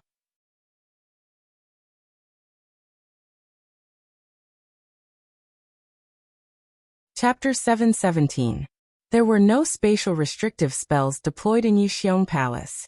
Measuring 3 miles wide from east to west and 1 mile deep from north to south, there were no pillars or beams in the Great Hall, which stood 1,000 feet tall and was almost transparent. The light of the sun, the moon and the stars, mixed with a strong purple mist, poured down through the roof and converged into a silver-purple stream of light that looked like a dragon, enveloping the tall throne in the north of the Great Hall. The present human emperor of Diyu, Emperor Haozuan, sat upright on the throne that stood more than 100 feet tall, looking down at the crowd. It had been 3 periods since Emperor Haozuan ascended to the throne. During this period, he had neither expanded nor defended his territory well enough. Under his rule, the forces of itinerant cultivators and itinerant immortals had gradually infiltrated Pangu continent, and the conservative forces in Diyu had been very critical of him. Fortunately, he had taken advantage of the chaos in Myriad Immortal Alliance to carry out a great purge of the itinerant cultivator powers in Great Yu. And even the sovereign of the Myriad Immortal Alliance, a primordial immortal, was killed. This was the only political achievement Emperor Haozuan had made in the past 3 periods, so he had rewarded King Yangqiu, Wuqi, and the others. Emperor Haozuan had a delicate face, fair skin, and 3 strands of long beard growing under his chin that reached his chest. He was clad in a simple white linen robe, with a pale green ribbon made of some unknown fine silk tied around his waist. Shrouded in the silver-purple light, Emperor Haozuan, who was tall and slim, with his eyes slightly narrowed, still had the demeanor of an emperor. With Wu Qi's ability to judge people, he could tell from his appearance that Emperor Haozuan seemed to be a little indecisive. But how could a man of 3 periods be indecisive when he was able to sit on the throne of the human emperor, and when he was under the attack of the conservative forces in Diyu? How could he be a simple and benevolent person? In particular, Emperor Haozuan's cultivation technique shocked Wu Qi even more. Emperor Haozuan's skin was fair and delicate, and it gave off a very thin, almost translucent feeling. Through his skin, one could see a thumb-sized silver vortex spinning rapidly in each of the 360 most important acupuncture points on his body, flickering like stars. Yuxiong Plain was the heart of Pangu continent, where the concentration of natural energy was more than 1,000 times that of other places. Liangzhu was the heart of Yuxiong Plain, where the concentration of natural energy was more than 10,000 times that of other places. And Diyu's imperial palace was the heart of Liangzhu, where the concentration of natural energy had reached an incredible level. On the other hand, Yuxiong Palace was the absolute core of the imperial palace, the control hub of all the formations in the palace. 30% of the essence of the sun, moon, and stars that shone in the sky above the palace was poured directly into it. But in Yuxiong Palace, apart from the throne where Emperor Haozuan sat, there was not even a wisp of natural energy. All the natural energy, Pangu's sacred energy, and the essence of the sun, moon, and stars were absorbed into Emperor Haozuan's body. The 360 silver vortexes under his skin rapidly devoured the spiritual energy from the outside world. They devoured as much as they came, without the slightest pause. Emitting a faint, mysterious, and majestic silver light, the vortexes transformed into a silver halo that enveloped Emperor Haozuan. Set off by the silver halo, Emperor Haozuan, who looked as elegant as an immortal, looked as lofty as a deity, and naturally exuded a mighty aura that no one dared to look directly at. Wuqi only stole a glance at Emperor Haozuan, then immediately looked away. Emperor Haozuan's cultivation base had reached a realm that Wuqi could not fathom at the moment. Just by looking at him, Wuqi's divine soul felt a pressure as heavy as a mountain. Overwhelmed, his divine soul groaned. He was afraid that if he looked at Emperor Haozuan for too long, his divine soul would be severely injured. The fearsome Emperor Haozuan, the fearsome body-tempering technique of Dayu's imperial clan. With just a quick glance, Wuqi had determined the essence of Emperor Haozuan's cultivation technique. Using Panga's sacred energy as the foundation to forge an extremely strong fleshly body like the true body of heaven and earth scripture, and using the essence of the sun, moon, and stars as the foundation to cultivate all kinds of divine abilities and mystic arts. The essence of the sun was the purest of yang, and the essence of the moon was the purest of yin. The combination of yin and yang, with the essence of billions of stars as the foundation, gave rise to countless changes. It was a complicated and mysterious supreme divine ability. Obviously, Emperor Haozuan also had the aptitude to cultivate both fleshly body and magic. It was very likely that the prerequisite for him to become the human emperor was to cultivate both fleshly body and magic. Otherwise, it would be impossible for him to cultivate this miraculous cultivation technique. Of course, it was also possible that the imperial clan of Dayu had other secret cultivation techniques that did not require the aptitude to cultivate both fleshly body and magic. Naturally, there would be other cultivation techniques for the human emperor to choose from. Wuqi did a quick calculation, and found that the amount of natural energy that poured into Yuxiong Palace every day was equal to the total amount of immortal energy in a large immortal energy vein. It had been 3 periods since Emperor Haozuan became the human emperor. If he had spent 1/3 of his time cultivating in Yuxiong Palace, the magic power he possessed would be an astonishing number. Perhaps in terms of magic power alone, even an ordinary primordial immortal was not as strong as Emperor Haozuan. Perhaps this was the privilege that the human emperor should enjoy. In Wuqi's opinion, even if a wild boar was placed on Emperor Haozuan's throne, and was tempered by the essence of heaven for 3 periods, its cultivation base should be pretty good. Although it might not be comparable to a primordial immortal, it should at least be no different from a peak-level gold immortal. Led by the 12 great elders, Wuqi and the others who had just been conferred the title slowly stepped forward and bowed to Emperor Haozuan in front of the throne. Although the etiquette of Dayu was conservative and old-fashioned, it had one advantage. Apart from kowtowing when offering sacrifices to heaven and earth, ghosts, deities, and ancestors, and kneeling during some important ceremonies, such as conferring titles, even when meeting the human emperor, he only bowed slightly or cupped his fist.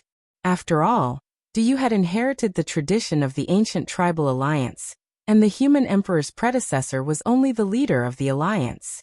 Wuqi liked these etiquettes of Dayu very much. Otherwise, if he had to kneel and salute every time he saw a superior, how would he have the interest to mingle in the imperial court of Dayu?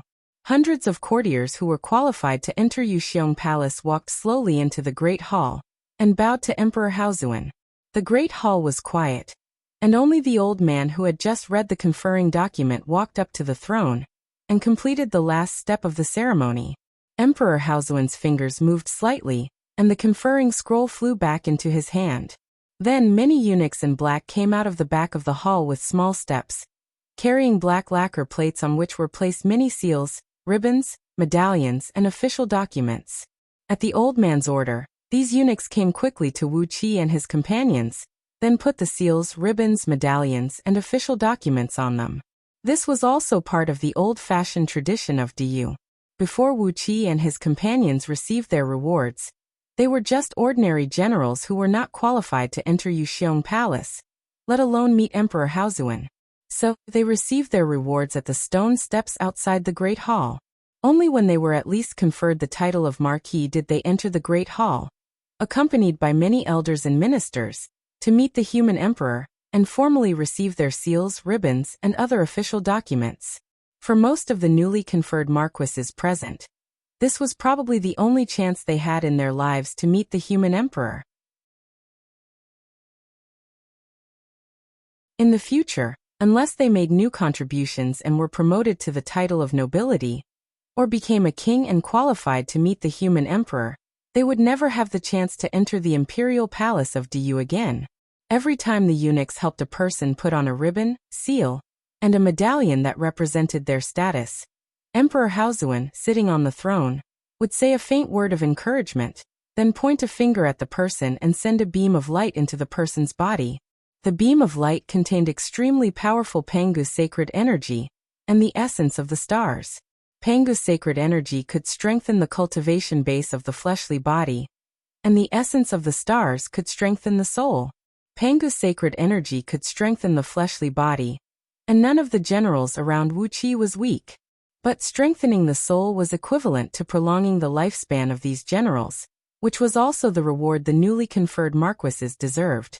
Without saying a word, Wuxia digested the beam of light that entered his body, while the essence of the stars was fused into Dark Ein's celestial tower. The essence of the stars refined in Yuxiong Palace was extraordinarily pure, and with it as a supplement, the power of the 360 star pearls in Dark Ein's celestial tower skyrocketed, giving the tower a great advantage. After another round of work, everyone had completed the last step of the conferring ceremony. According to the normal procedure, the human emperor would grant them a banquet, then they would thank him and leave Yuxiong Palace. After that, they would have a feast, and then they would leave the imperial palace immediately. But today, Emperor Haozuan had disrupted the procedure. Just as the old man, who was giving orders from the side, was about to announce the end of the conferring ceremony and ask everyone to thank him and leave Yuxiong Palace for the banquet, Emperor Haozuan raised his hand slightly. His slightly narrowed eyes opened, and two beams of silver light fell abruptly on Wuxia. Tanlang, the Marquis of East Sea Province? The aptitude to cultivate both fleshly body and magic? All the ministers of Du in the Great Hall looked at Emperor Haozuan in astonishment, but the emperor ignored their astonishment and said slowly, "I know it was you who laid out the formation, lured immortal Ding Jun into it, and killed him.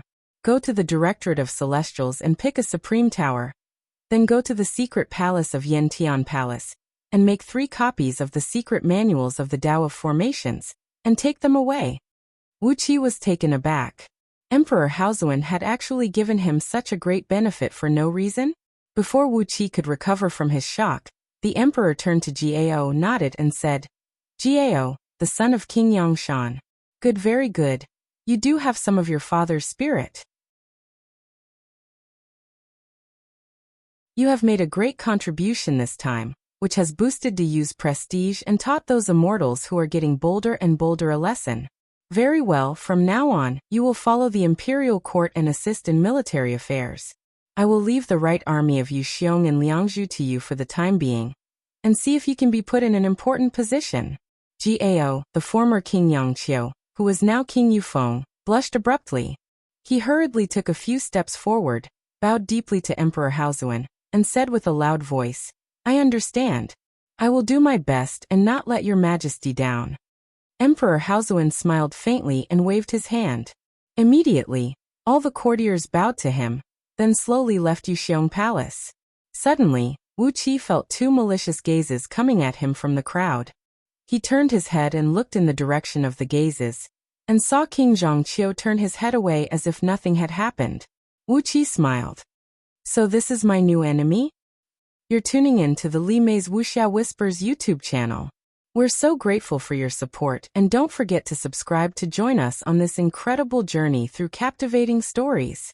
Your generosity through donations truly makes a world of difference, as it's the primary source of revenue that allows me to expand and enhance this channel for you. Thank you from the bottom of my heart for being a part of this adventure.